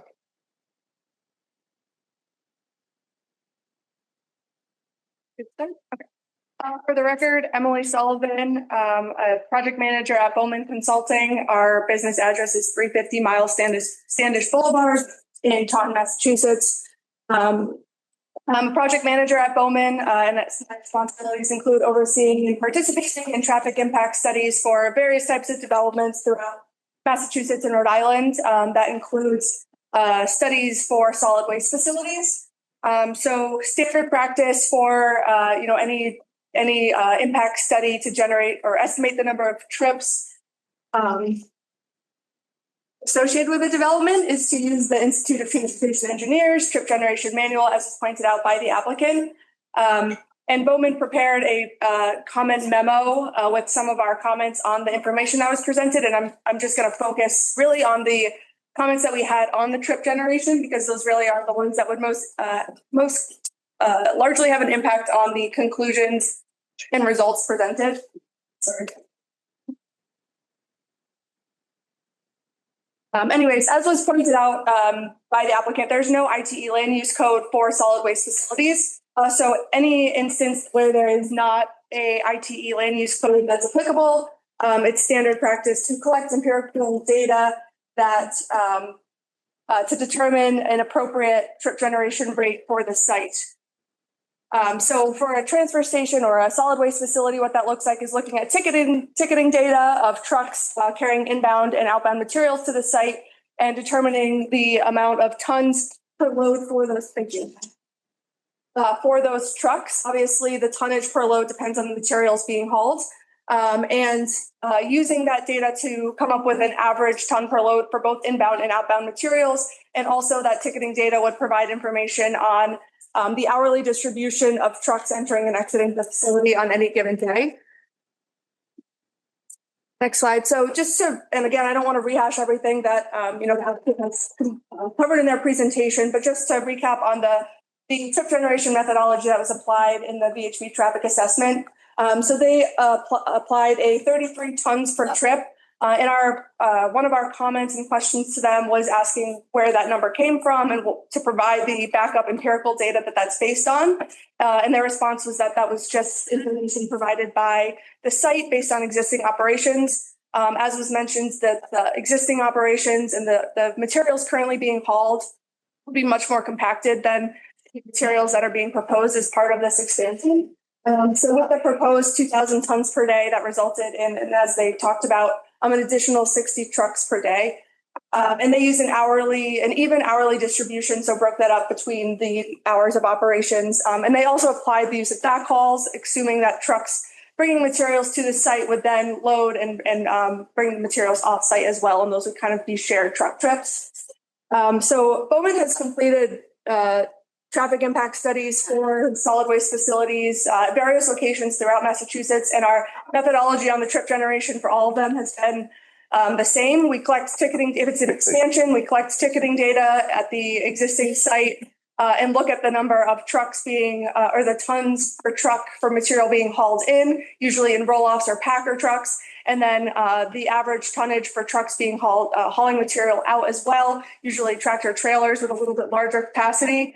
And we don't apply the use of backhauls because that is kind of an unknown factor on how consistently those will happen. And then we also don't assume any use of rail in case, rail isn't available to the site or wants to be down on any given day. And these are kind of the standard practices that we've applied through MIFA and Mass DEP applications. So here you can kind of see there's a list of different sites that we've done studies for, and the average inbound capacity of the trucks averages out to about 10.5 tons per load, which is pretty typical of a roll-off truck.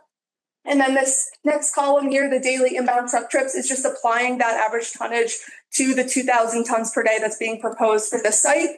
And then again, the outbound truck capacity tons per load, you can see those numbers are a little higher. Again, usually tractor trailers with a little bit larger capacity, but still nowhere close to that 33 tons per truck. So then the daily outbound trips, similar exercise, just applying that to the 2,000 tons per day for this facility. And then again, assuming no backhaul, so all of those independent inbound and outbound trips, that last column would be what the actual truck trips per day for this site would be when applying an appropriate tonnage per truckload. So you can see those are nearing, the lowest number is fivefold of that 60 trucks per day that was used in the analysis. So one of our largest comments was, the impacts that this would have on the results presented in the capacity analysis and the traffic study that was completed that would kind of roll into other safety and potential mitigation needs for the site. That's all I have. Okay. Questions from the board for Ms. Sullivan?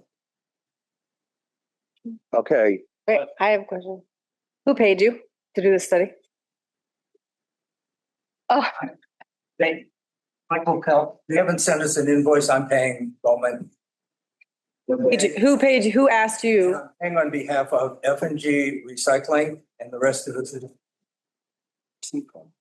Okay. Any other questions from the board? All right. Questions from the applicant?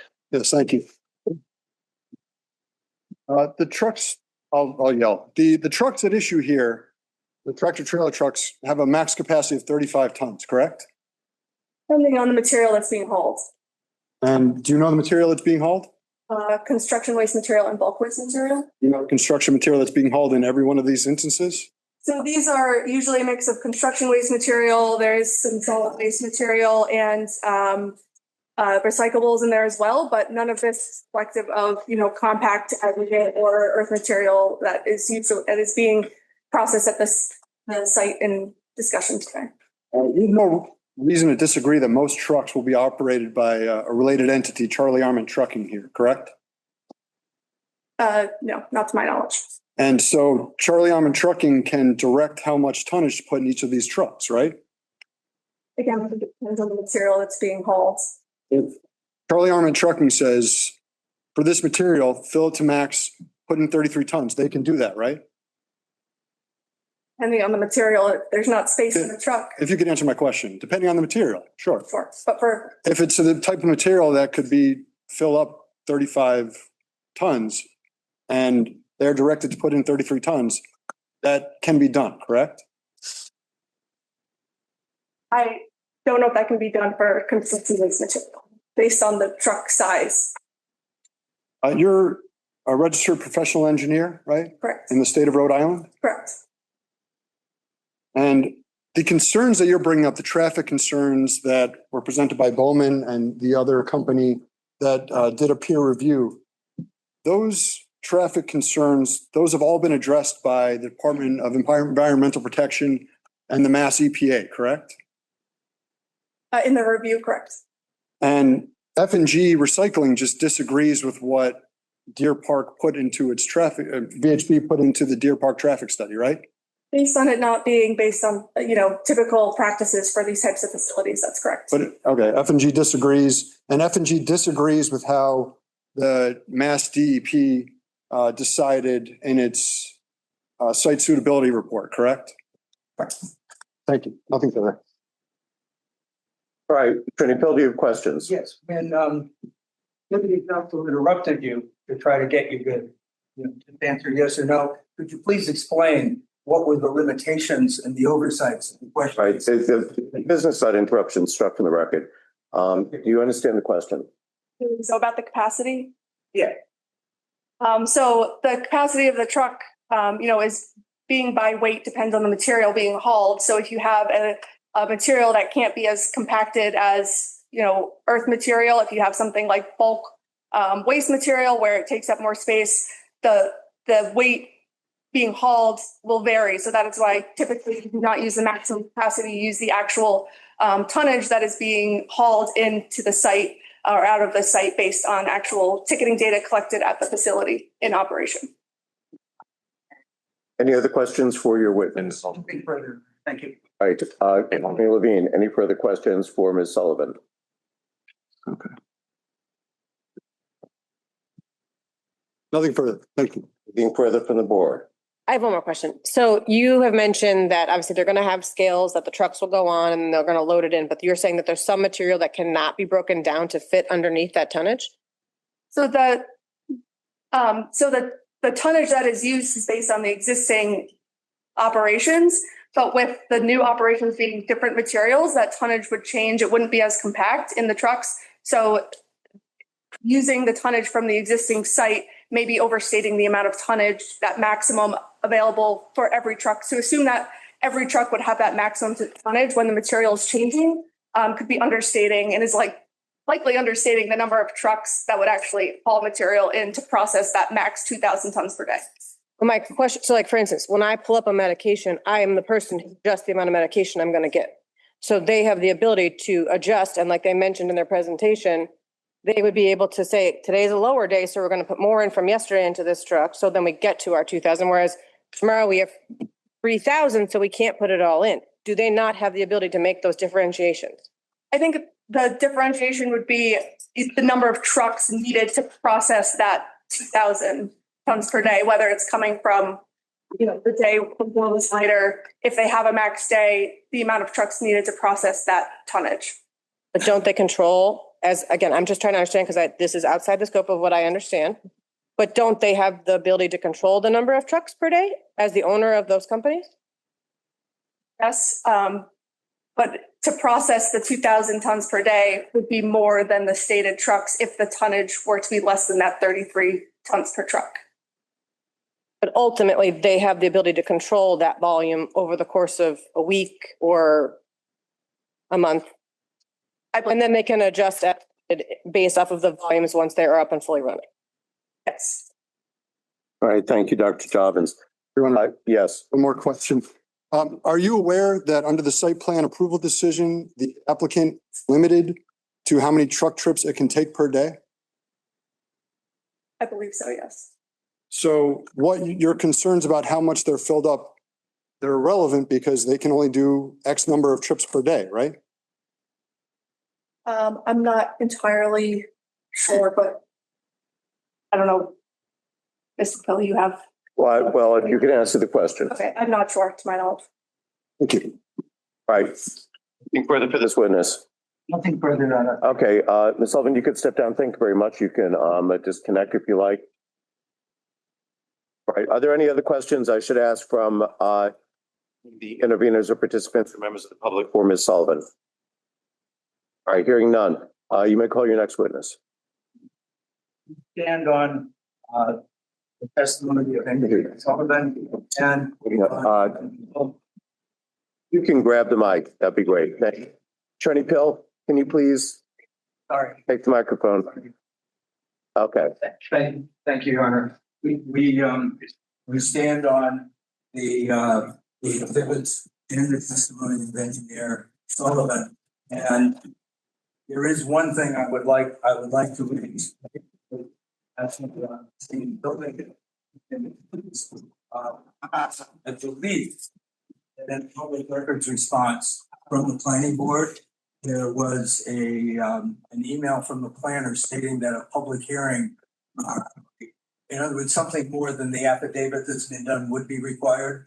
And so in my memorandum, I may be submitting an exhibit, a proposed exhibit, and asking for leave. And I just don't want anyone to be surprised.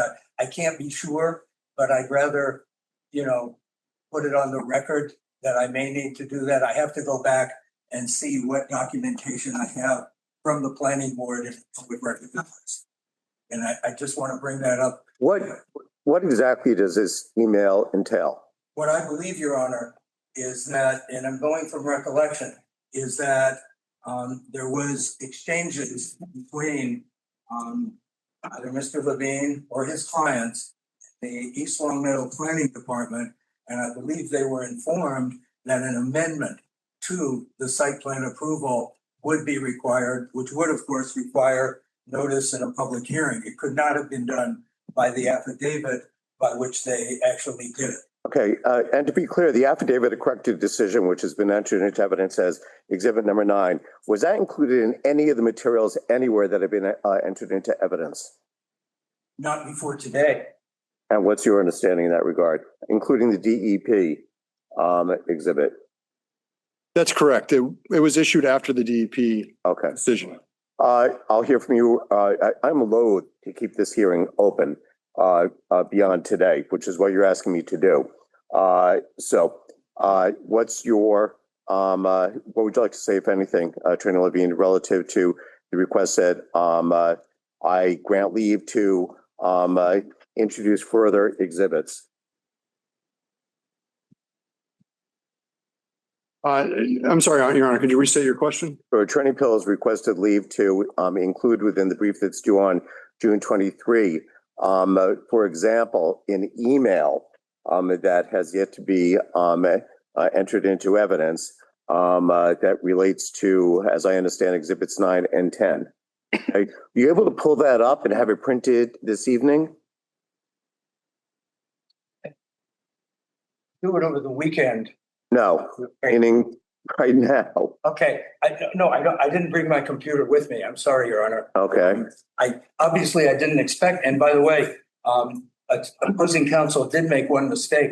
The recording date of this affidavit is May 8th, 2025, and the DEP site suitability report is dated May 20th. So I would respectfully submit this could have and should have been included at least in the site suitability report, and that's why we're in the situation we're not. Also, what I think there was an exchange of emails. So it may actually be an email thread that I'm going to try to present. And, I had no reason to think I would need my computer here today. That's why I said I could do it over the weekend. They do work weekends. Levine. Your Honor, the affidavit speaks for itself. The reason a public hearing was not reopened, I spoke with the planning director.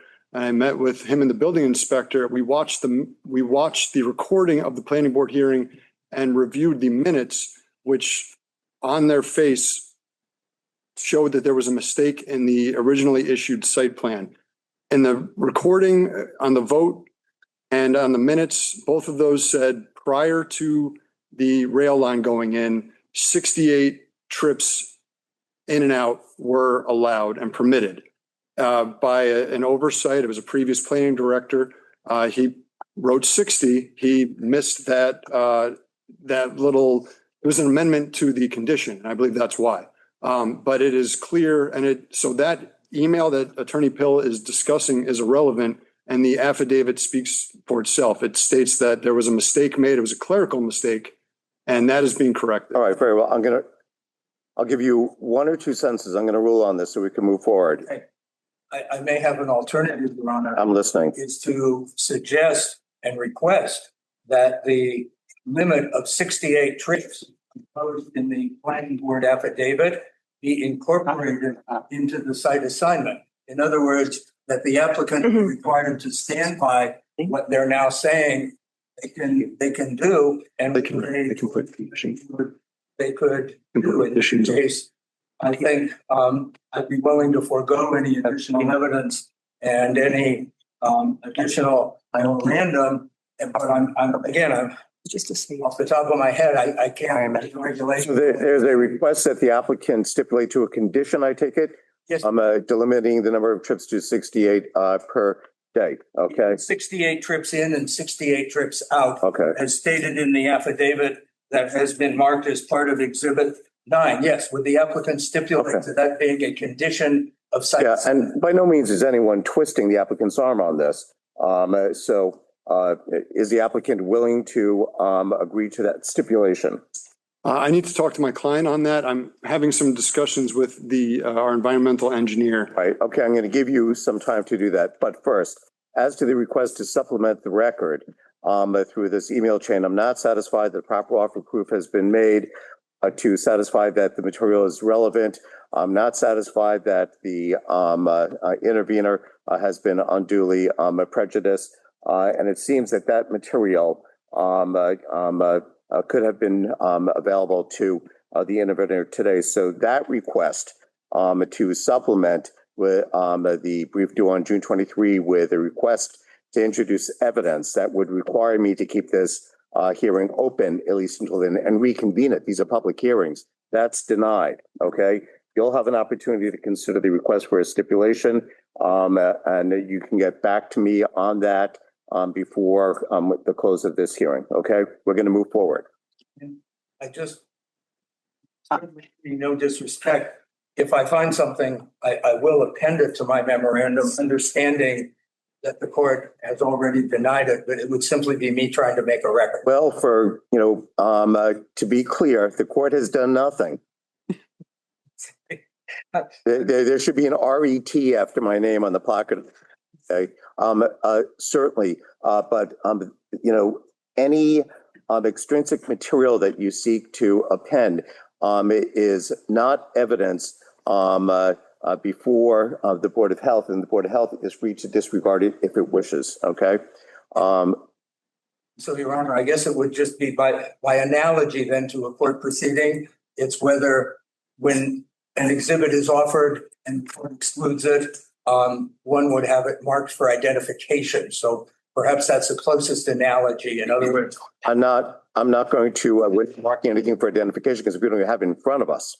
Understood. So, you can move forward. Okay. I've denied the request to supplement your brief with this proposed exhibit. Okay. Thank you, Your Honor, and I appreciate that. Sure. I just didn't want anybody to be surprised. I'd rather put cards on the table. Thank you. I understand that. Thank you very much, Attorney Pill. All right. So then, on behalf of the citizens group, request. Your Honor, I had some cross-examination questions, if I may be permitted. For Attorney Pill, based on the citizens group, based on the filings. So let me ask a question because Mr. Arment, who indicated he's a part owner, I think were the words he used, of F&G.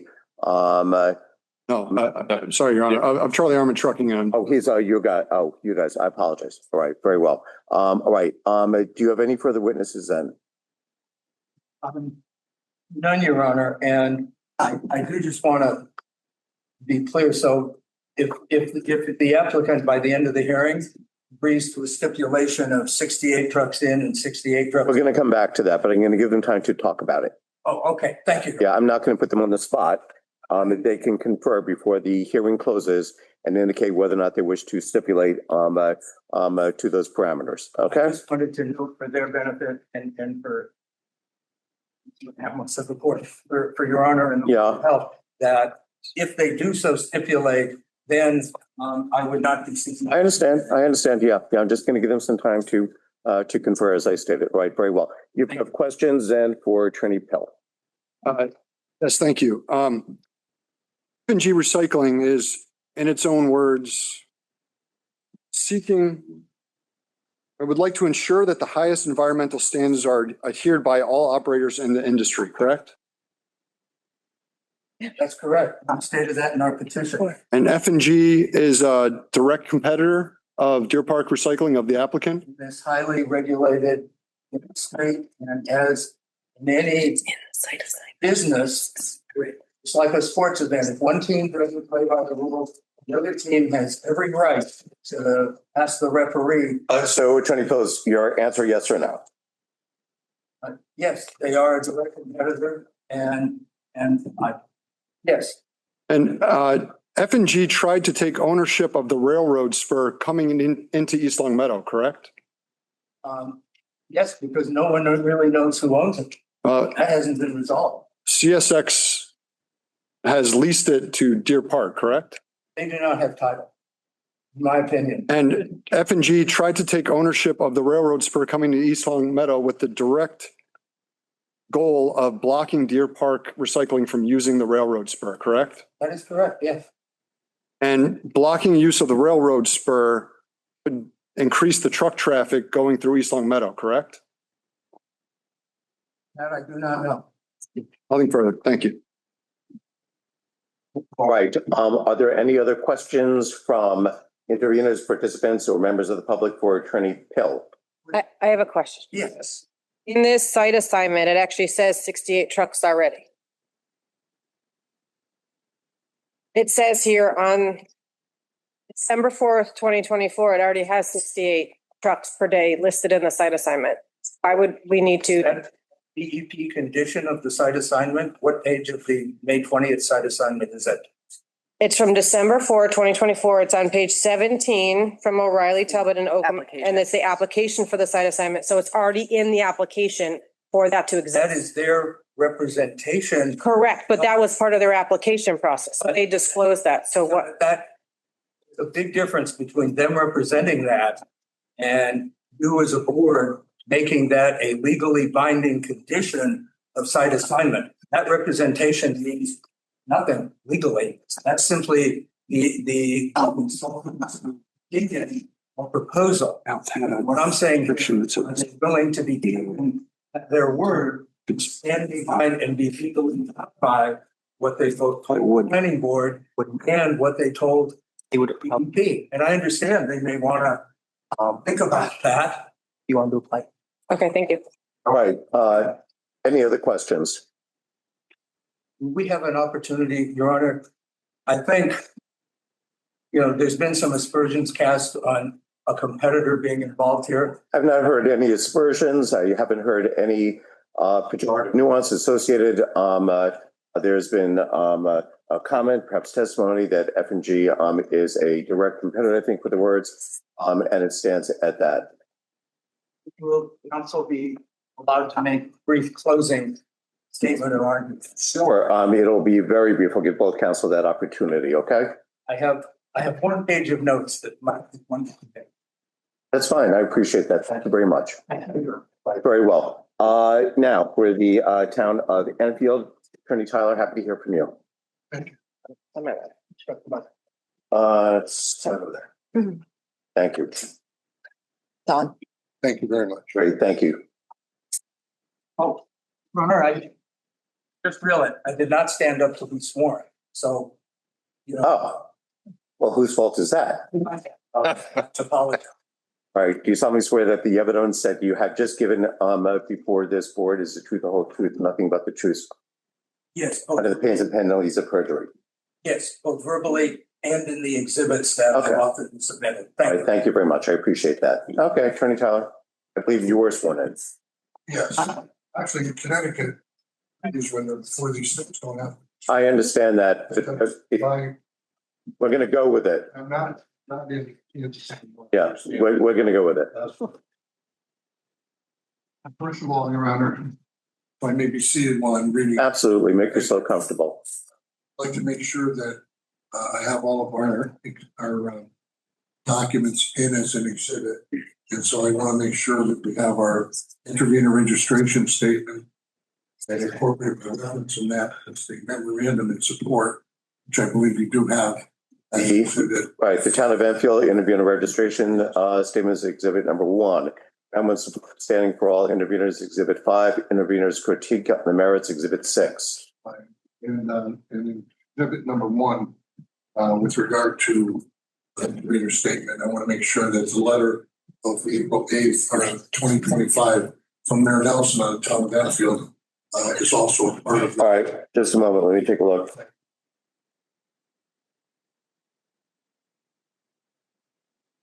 Yes, appended there to April 8, 2025, letter of Mayor Ken Nelson Jr. Thank you. And attached to that also is the natural diversity database areas. That would be this one-page document. You're good to go. Thank you. You're welcome. I'm just going to highlight a couple of things from Mayor Nelson's letter. And probably most important at this stage is page exhibit item 4, where we're talking about the location in the Town of Enfield for endangered, threatened, concerned species and important natural habitat. And there was a state Connecticut Department of Energy and Environmental Protection, DEEP, as a natural diversity database area map. That's what I've attached to this. And in that, there are locations directly adjacent to Deer Park Recycling Facility location shown in an area that's known location of state and federally listed species and collateral habitats. So the potential impact of this area, we believe, should be investigated by Connecticut DEEP, and it does not appear to have been done based upon the question I asked, the answer received from the applicant. The other major concern for the Town of Enfield initially was that that the facility lies at the headwaters of the Buck Reservoir that flows immediately south into Enfield into Sacred Plains Lake. There are approximately 110 dwelling units abutting the lake. So if there is any contamination, chemicals or sedimentation, or even noise, it could be detrimental to the wildlife, water quality, and the lives of hundreds of Enfield residents. We think that it requires more study, especially with regard to noise pollution. Secondly, the Shaker Lake drains southeasterly of the freshwater brook, and then there's a discharge in the Connecticut River, which abuts what's called the Donald Buttons boat launch. Enfield has 2 boat launches and only 2.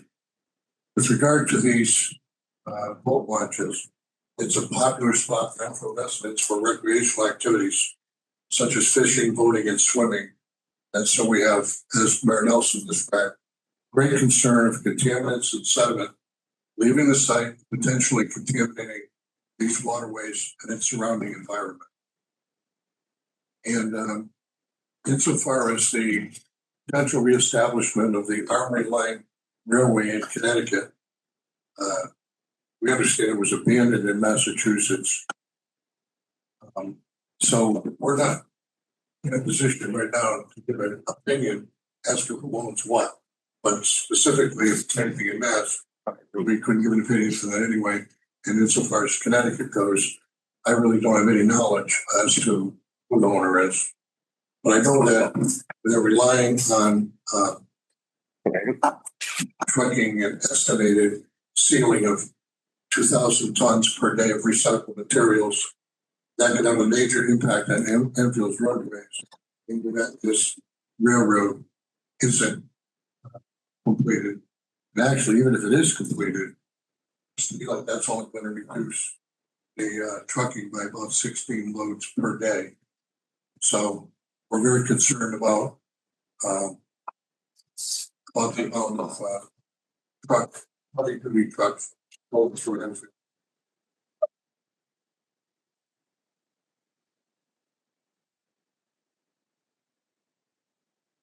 Just, I guess in conclusion, we too are concerned about and recognize the importance of businesses and economic growth in the region. So it's with a lot of thought that the town council authorized me to come here and speak this evening.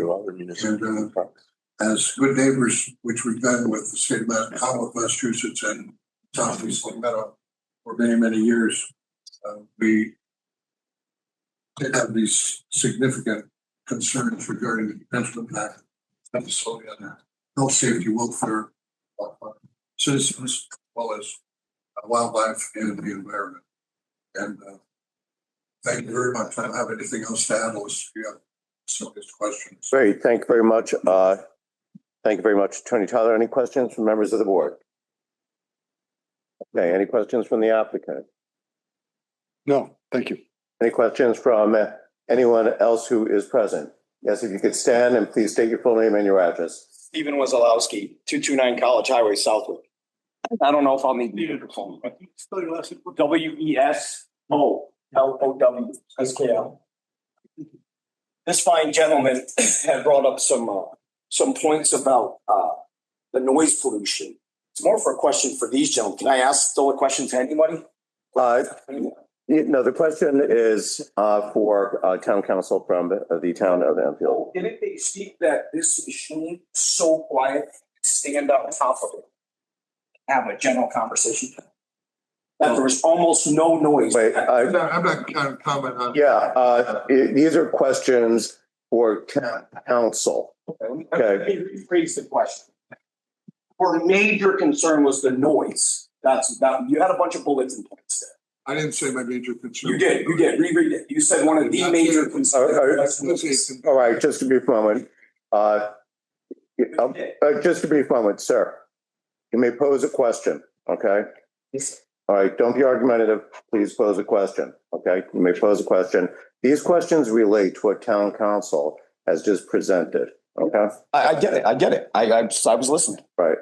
But I just wanted, so when you read it, you didn't say that you emphasized that the noise was the major concern. You said there was 110 dwellings on the lake. There was concerns there, but the major one wasn't even the environmental, it was the noise. Is that what you said? That's the question. Did you say it was the noise? Well, if you can play it back, You did. Just a brief moment. That's the next one. Just a brief moment. The answer is, I believe, no. Is that correct? Okay, you can tell me what your next question is. I'll pose it.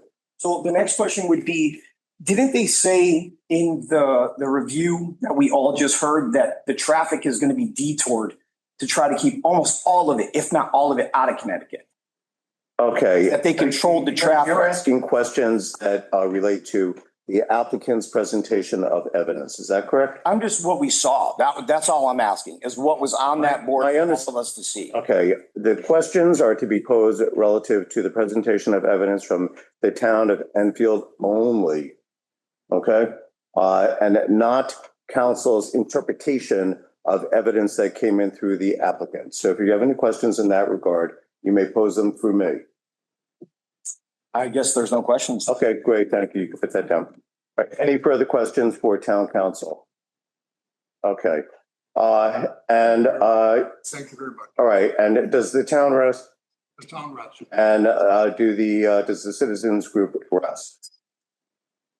Yes, Your Honor, as I said, based on our exhibits and Right. my end of my testimony. I'll give you an opportunity to be heard very briefly in closing. All right, so now I've got Ms. Harrington. Actually, Ms. Harrington, if you could step forward so we can make sure we can hear you. Thank you very much. I appreciate that. Please step forward. Step forward. Keep your mouth shut. Okay, make sure that your record. Do you wish to be heard? What does that mean? Do you want to say anything? Do I have to pose it as a question? No, now's your opportunity, as I stated earlier, to speak. Can I get my notes? Absolutely.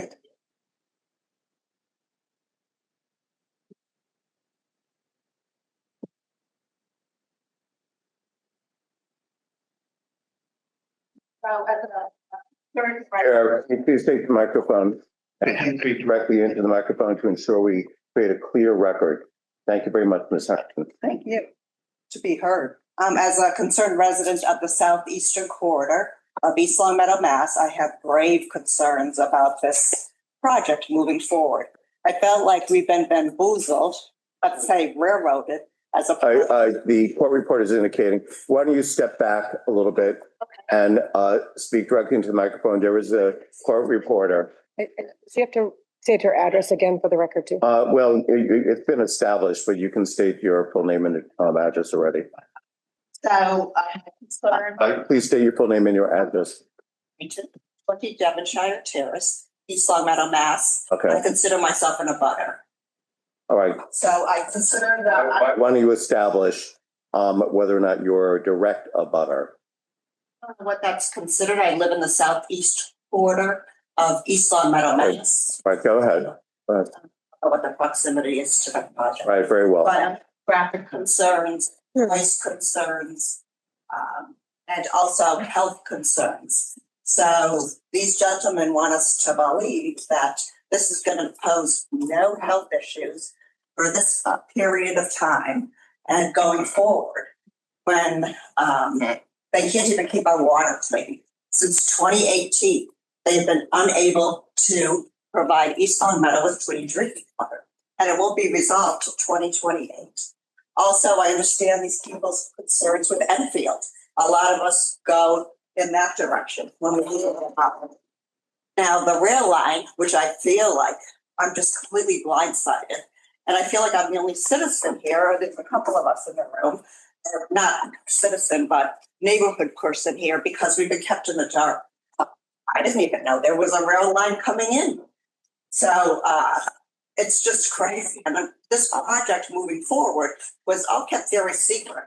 I feel like just the fact that we're here on the first Friday at 4:00 in the afternoon, when it's the end of the school year, start of vacations, is kind of discerning to me. And, I'll address that issue. There is absolutely no conclusion to be drawn by virtue of the fact that this hearing is occurring on a Friday at 4:00. It was scheduled because there are very tight parameters during which this hearing can occur. And the hearing was scheduled for today simply as a matter of schedules. It was the only time that all the relevant individuals were available. Okay. All right. thank you for that. Sure. Addressing that, but I feel like the transparency's been lacking. So my concerns are threefold. The impact on the environment and the health of the people that reside in this area.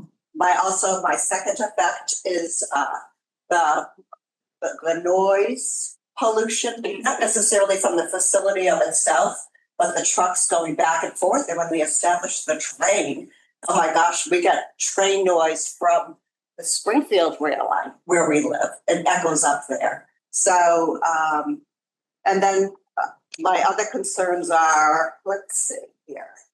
I have three. And where does that end? Like, does it end in East Long Meadow, or eventually will they move it even further? And if this rail line goes all the way down to Stanton, Connecticut, which is part of Windsor, and then it continues on to like New York City. So where does this all end? And I feel like we've kind of, like they're saying 2027 for the rail line, but I went golfing at Grassmere the other day, and they're already up to Grassmere, which is 7 miles from here. So they're moving very quickly on that. The rail ties have already been laid. Anybody can use it if they want and see what's going on. But I feel like the town has not been transparent, the town of East Long Meadow, and I don't know if the town of Enfield.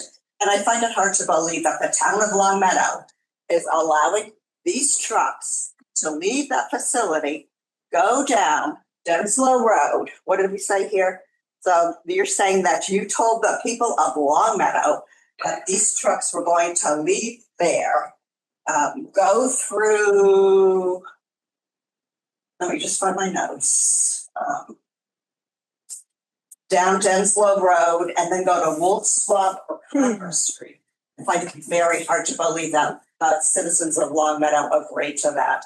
I just do. So I think people need to be aware that this is going on. I feel like we're being railroaded into this situation. I have health concerns, noise concerns, traffic concerns, and the fact that I'm the only one standing up here who lives in this area. It's really scary. I don't think the government has been transparent at all. So I think we're being railroaded. Thank you. All right, thank you. Before you have a seat, I'm going to permit questions first. Are there any questions from the board?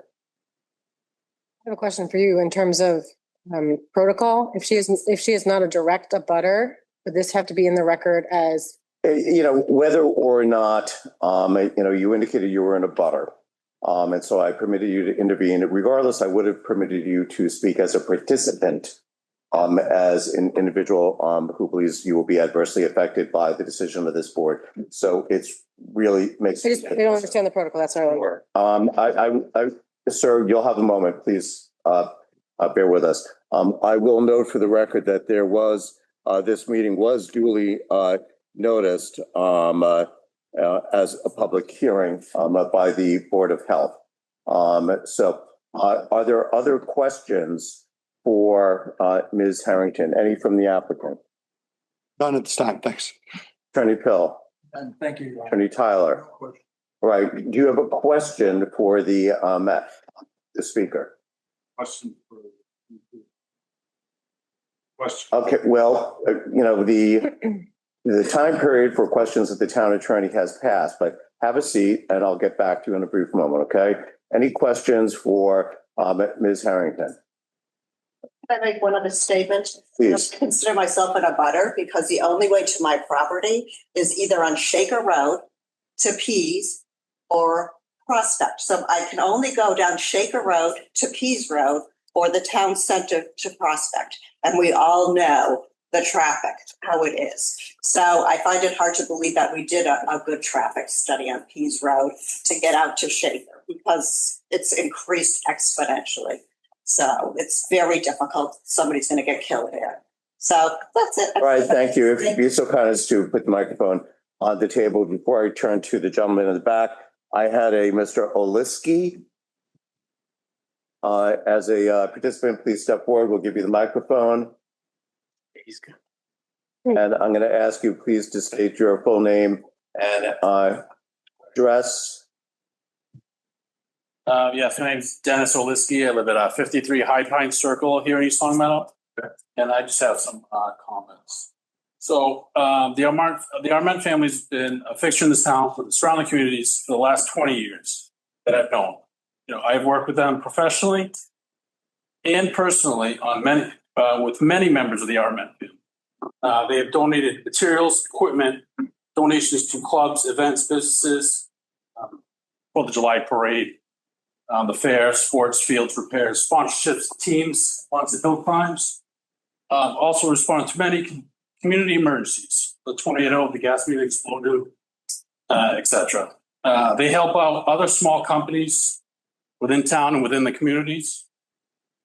They help them expand their operations as well as promote safe work environments for the employees. I strongly believe that they would never do anything that would have a negative impact on the town, residents, or its neighbors.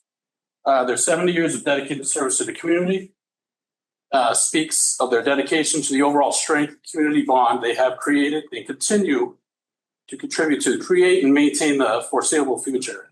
I see many audience members here today that would agree with me.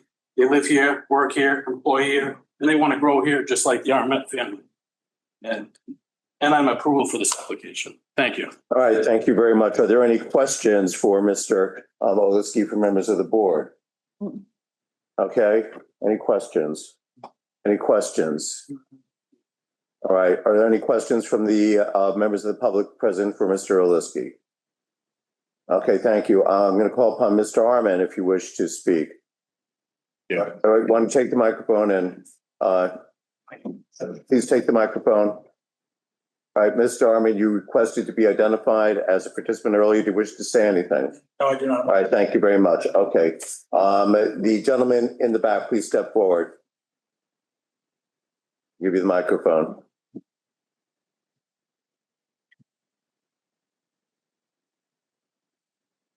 Thank you. Morning. Good afternoon. My name is. Good evening. Okay. I just briefly give you. What is your name, please? My name is Tom O'Brien, 160 Maple Shade Ave, East Long Meadow, Mass.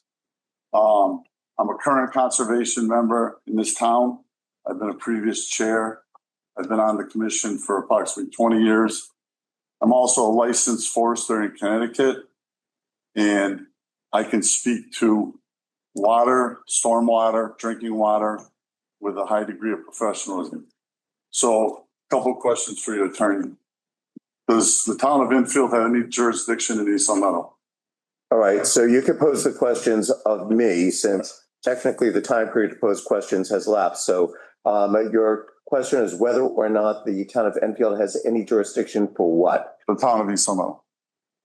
To do what?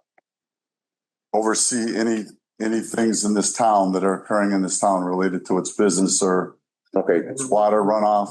Connecticut town, we don't have any jurisdiction in this. Okay. Does DEP have any jurisdiction in Massachusetts? I don't believe they have direct, but they have some indirect things that go on. But that's a question for DEP. I'm going to ask you, please, if you can stand and maybe speak up a little bit. Somewhat difficult to hear you, Attorney Tyler. Why don't you repeat your answer? Okay, I believe DEP has some collateral jurisdiction that they cooperate with Massachusetts on things in terms of them issuing orders effective in Massachusetts. They don't have any of that jurisdiction as far as I know, but I'm not DEP either. So I've had extensive dealings with DEP. So what would be the governing body in Massachusetts that would be the DEP equivalent? I think it's fair to say it's the DEP. Yes. Okay, so please pose another question if you have one. So the point is that the East Long Meadow Conservation Commission has reviewed this, stormwater runoff. Mass DEP has reviewed this, and I think that they are equal in their abilities as the Conservation Commission in Enfield and Connecticut. Well, please pose a question. I'll allow you to say that, but you asked for the opportunity to pose questions. So we pose it. And one more question, okay?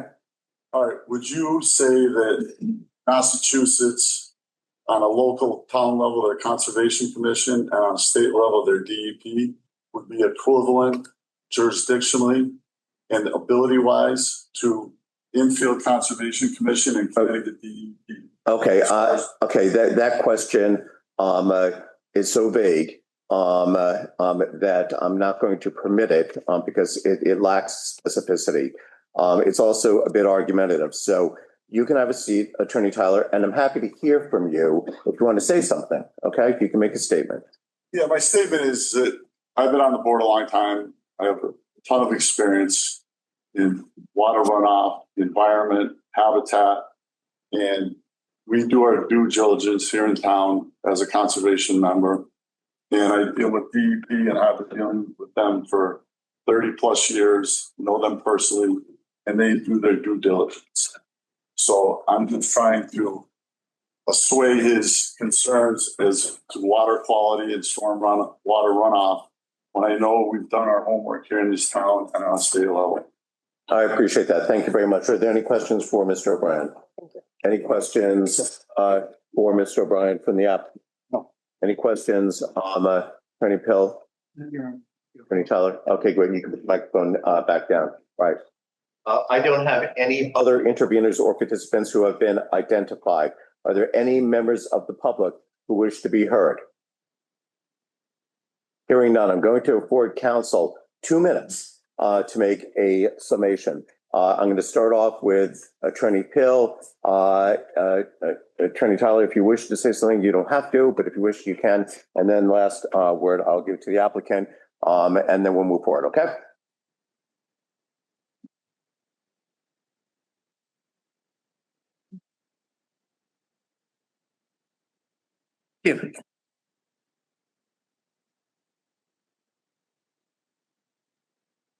Thank you, Your Honor. 310 CMR 16.01, sub 8, subletter A, sub 2. 310 CMR 16.01, 8A2 states as follows. Enforcement, violations. It will be a violation of 310 CMR 1600 for any person to make any false, inaccurate, incomplete, or misleading statements in any certification, log, notification, permit application or modification, plan report, or any other document which that person is required to maintain and submit pursuant to 310 CMR 16.00 or is specified in any approval, order, or permit issued by the department, which is Mass DEP. That is why FMT is, they believe that they play by the rules, and what they're concerned about is that any competitor must rely upon complete and accurate information. And I respectfully submit that between the testimony of Engineer Buck and I respectfully submit who paid for it doesn't affect the validity and the accuracy of what she has said today and what's in the Bowman and MDM transportation reports and what is in our critique on the merits and in the comment that the town of Enfield and I submitted to Mass DEP. And no matter how much Mr. Arment may be liked and respected in East Long Meadow, that doesn't justify a decision in his favor, whereas here, the site plan documents suffer from multiple inaccuracies and omissions that we have strived to point out. The Declaration of Rights in the Massachusetts Constitution of 1780, which predates the Federal Bill of Rights, states in Article 29 that, and I quote, "It is essential to the preservation of the rights of every individual, his life, liberty, property, and character, that there be an impartial interpretation of the laws and administration of justice. It is the right of every citizen to be tried by judges as free, impartial, and independent as the lot of humanity will admit." And many of our cemeteries are filled with people literally put their lives on the line for that. In making a site assignment decision, you all as members of the Board of Health have in what the law calls a quasi-judicial capacity, which means you are legally bound by that constitutional mandate. And in closing, all I can do is cite an even older mandate of impartiality in the Old Testament, where judges are commanded to be impartial in these words from Leviticus 19, verse 15. And I quote, "You shall not render an unfair decision. Do not favor the poor or show deference to the rich. Judge even your kinsmen fairly." And that's all we're asking. We're not disputing any of the good things Mr. Arment, either one of the Arments, has done for the community. What we are disputing is the accuracy and the completeness of the documentation upon which the site assignment is based. And whatever you decide, I want to thank you all for your consideration, for your patience, and your courtesy. I know you're here out of the spirit of public service, and I think we all owe you a vote of thanks for that. Thank you. Thank you very much, Attorney Pill. So not to lose the thread, there had been an earlier request. You can hand that over to counsel if you'd be so kind. Thank you. There you go. There had been an earlier request to Attorney Levine whether or not the applicant would consider stipulation to a condition that, if I recall correctly, the number of trips in and out be limited to 68 in each direction, as although I haven't checked it, but I understand from Dr. Jobbins is set forth in the application. What is your answer to that? I have not had time to convene with my client. If we could have a 2-minute recess. Sure. We'll take literally a 5-minute recess because we're just about wrapped up.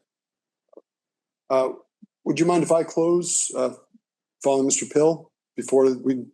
Sure, you can do that. Yeah. I'll be very brief.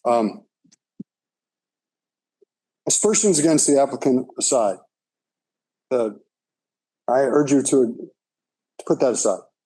The Board of Health has a decision to make tonight. It's whether the proposed recycling center as brought forth is a danger to the public health, safety, or environment. That's straight from the regulation. And everything in front of you tonight shows that it is not. DEP says it is not. MEPA says it is not.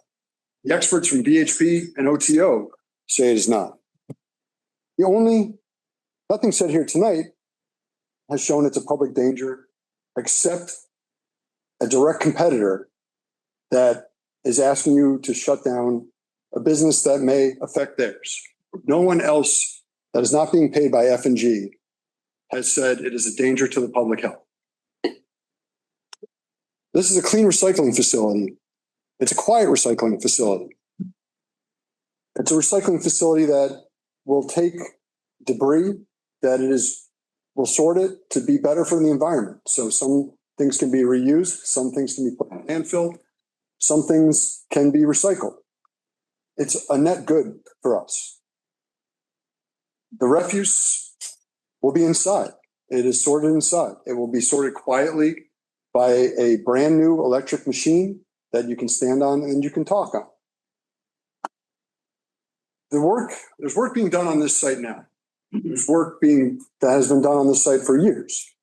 It's been done by heavy machinery, and we're not hearing noise complaints. East Long Meadow is not hearing noise complaints. It's been done, and so putting a building on to contain this work will make it quieter. It will improve things. It will improve runoff to Jawbrook Reservoir and any other water. It will improve the sound. It will improve, any water that's coming out will be treated. Engineers have thought this through. It is a facility that is going to be clean, quiet, and a net good. Anything you've heard tonight, anything that's before you that is in the record, there's simply no reason to stray from the DEP's site suitability determination that there is no danger to the public health and that this is a suitable site for this sort of facility. Thank you. All right, Attorney Tyler, did you want to be heard at all? Initially, it's not intended on saying. It do resent people thinking that the town of Enfield is not going to be impacted. Town of Enfield is going to be impacted. My comments on behalf of the town council addressed their concerns. It did not mean that we are going to tell you what to do, or that we have the authority to tell you what to do. So, and we're also not at the people of FJ, and we do believe we raised significant issues of concern for the health, safety, and welfare of the people of the town of Enfield and the state of Connecticut.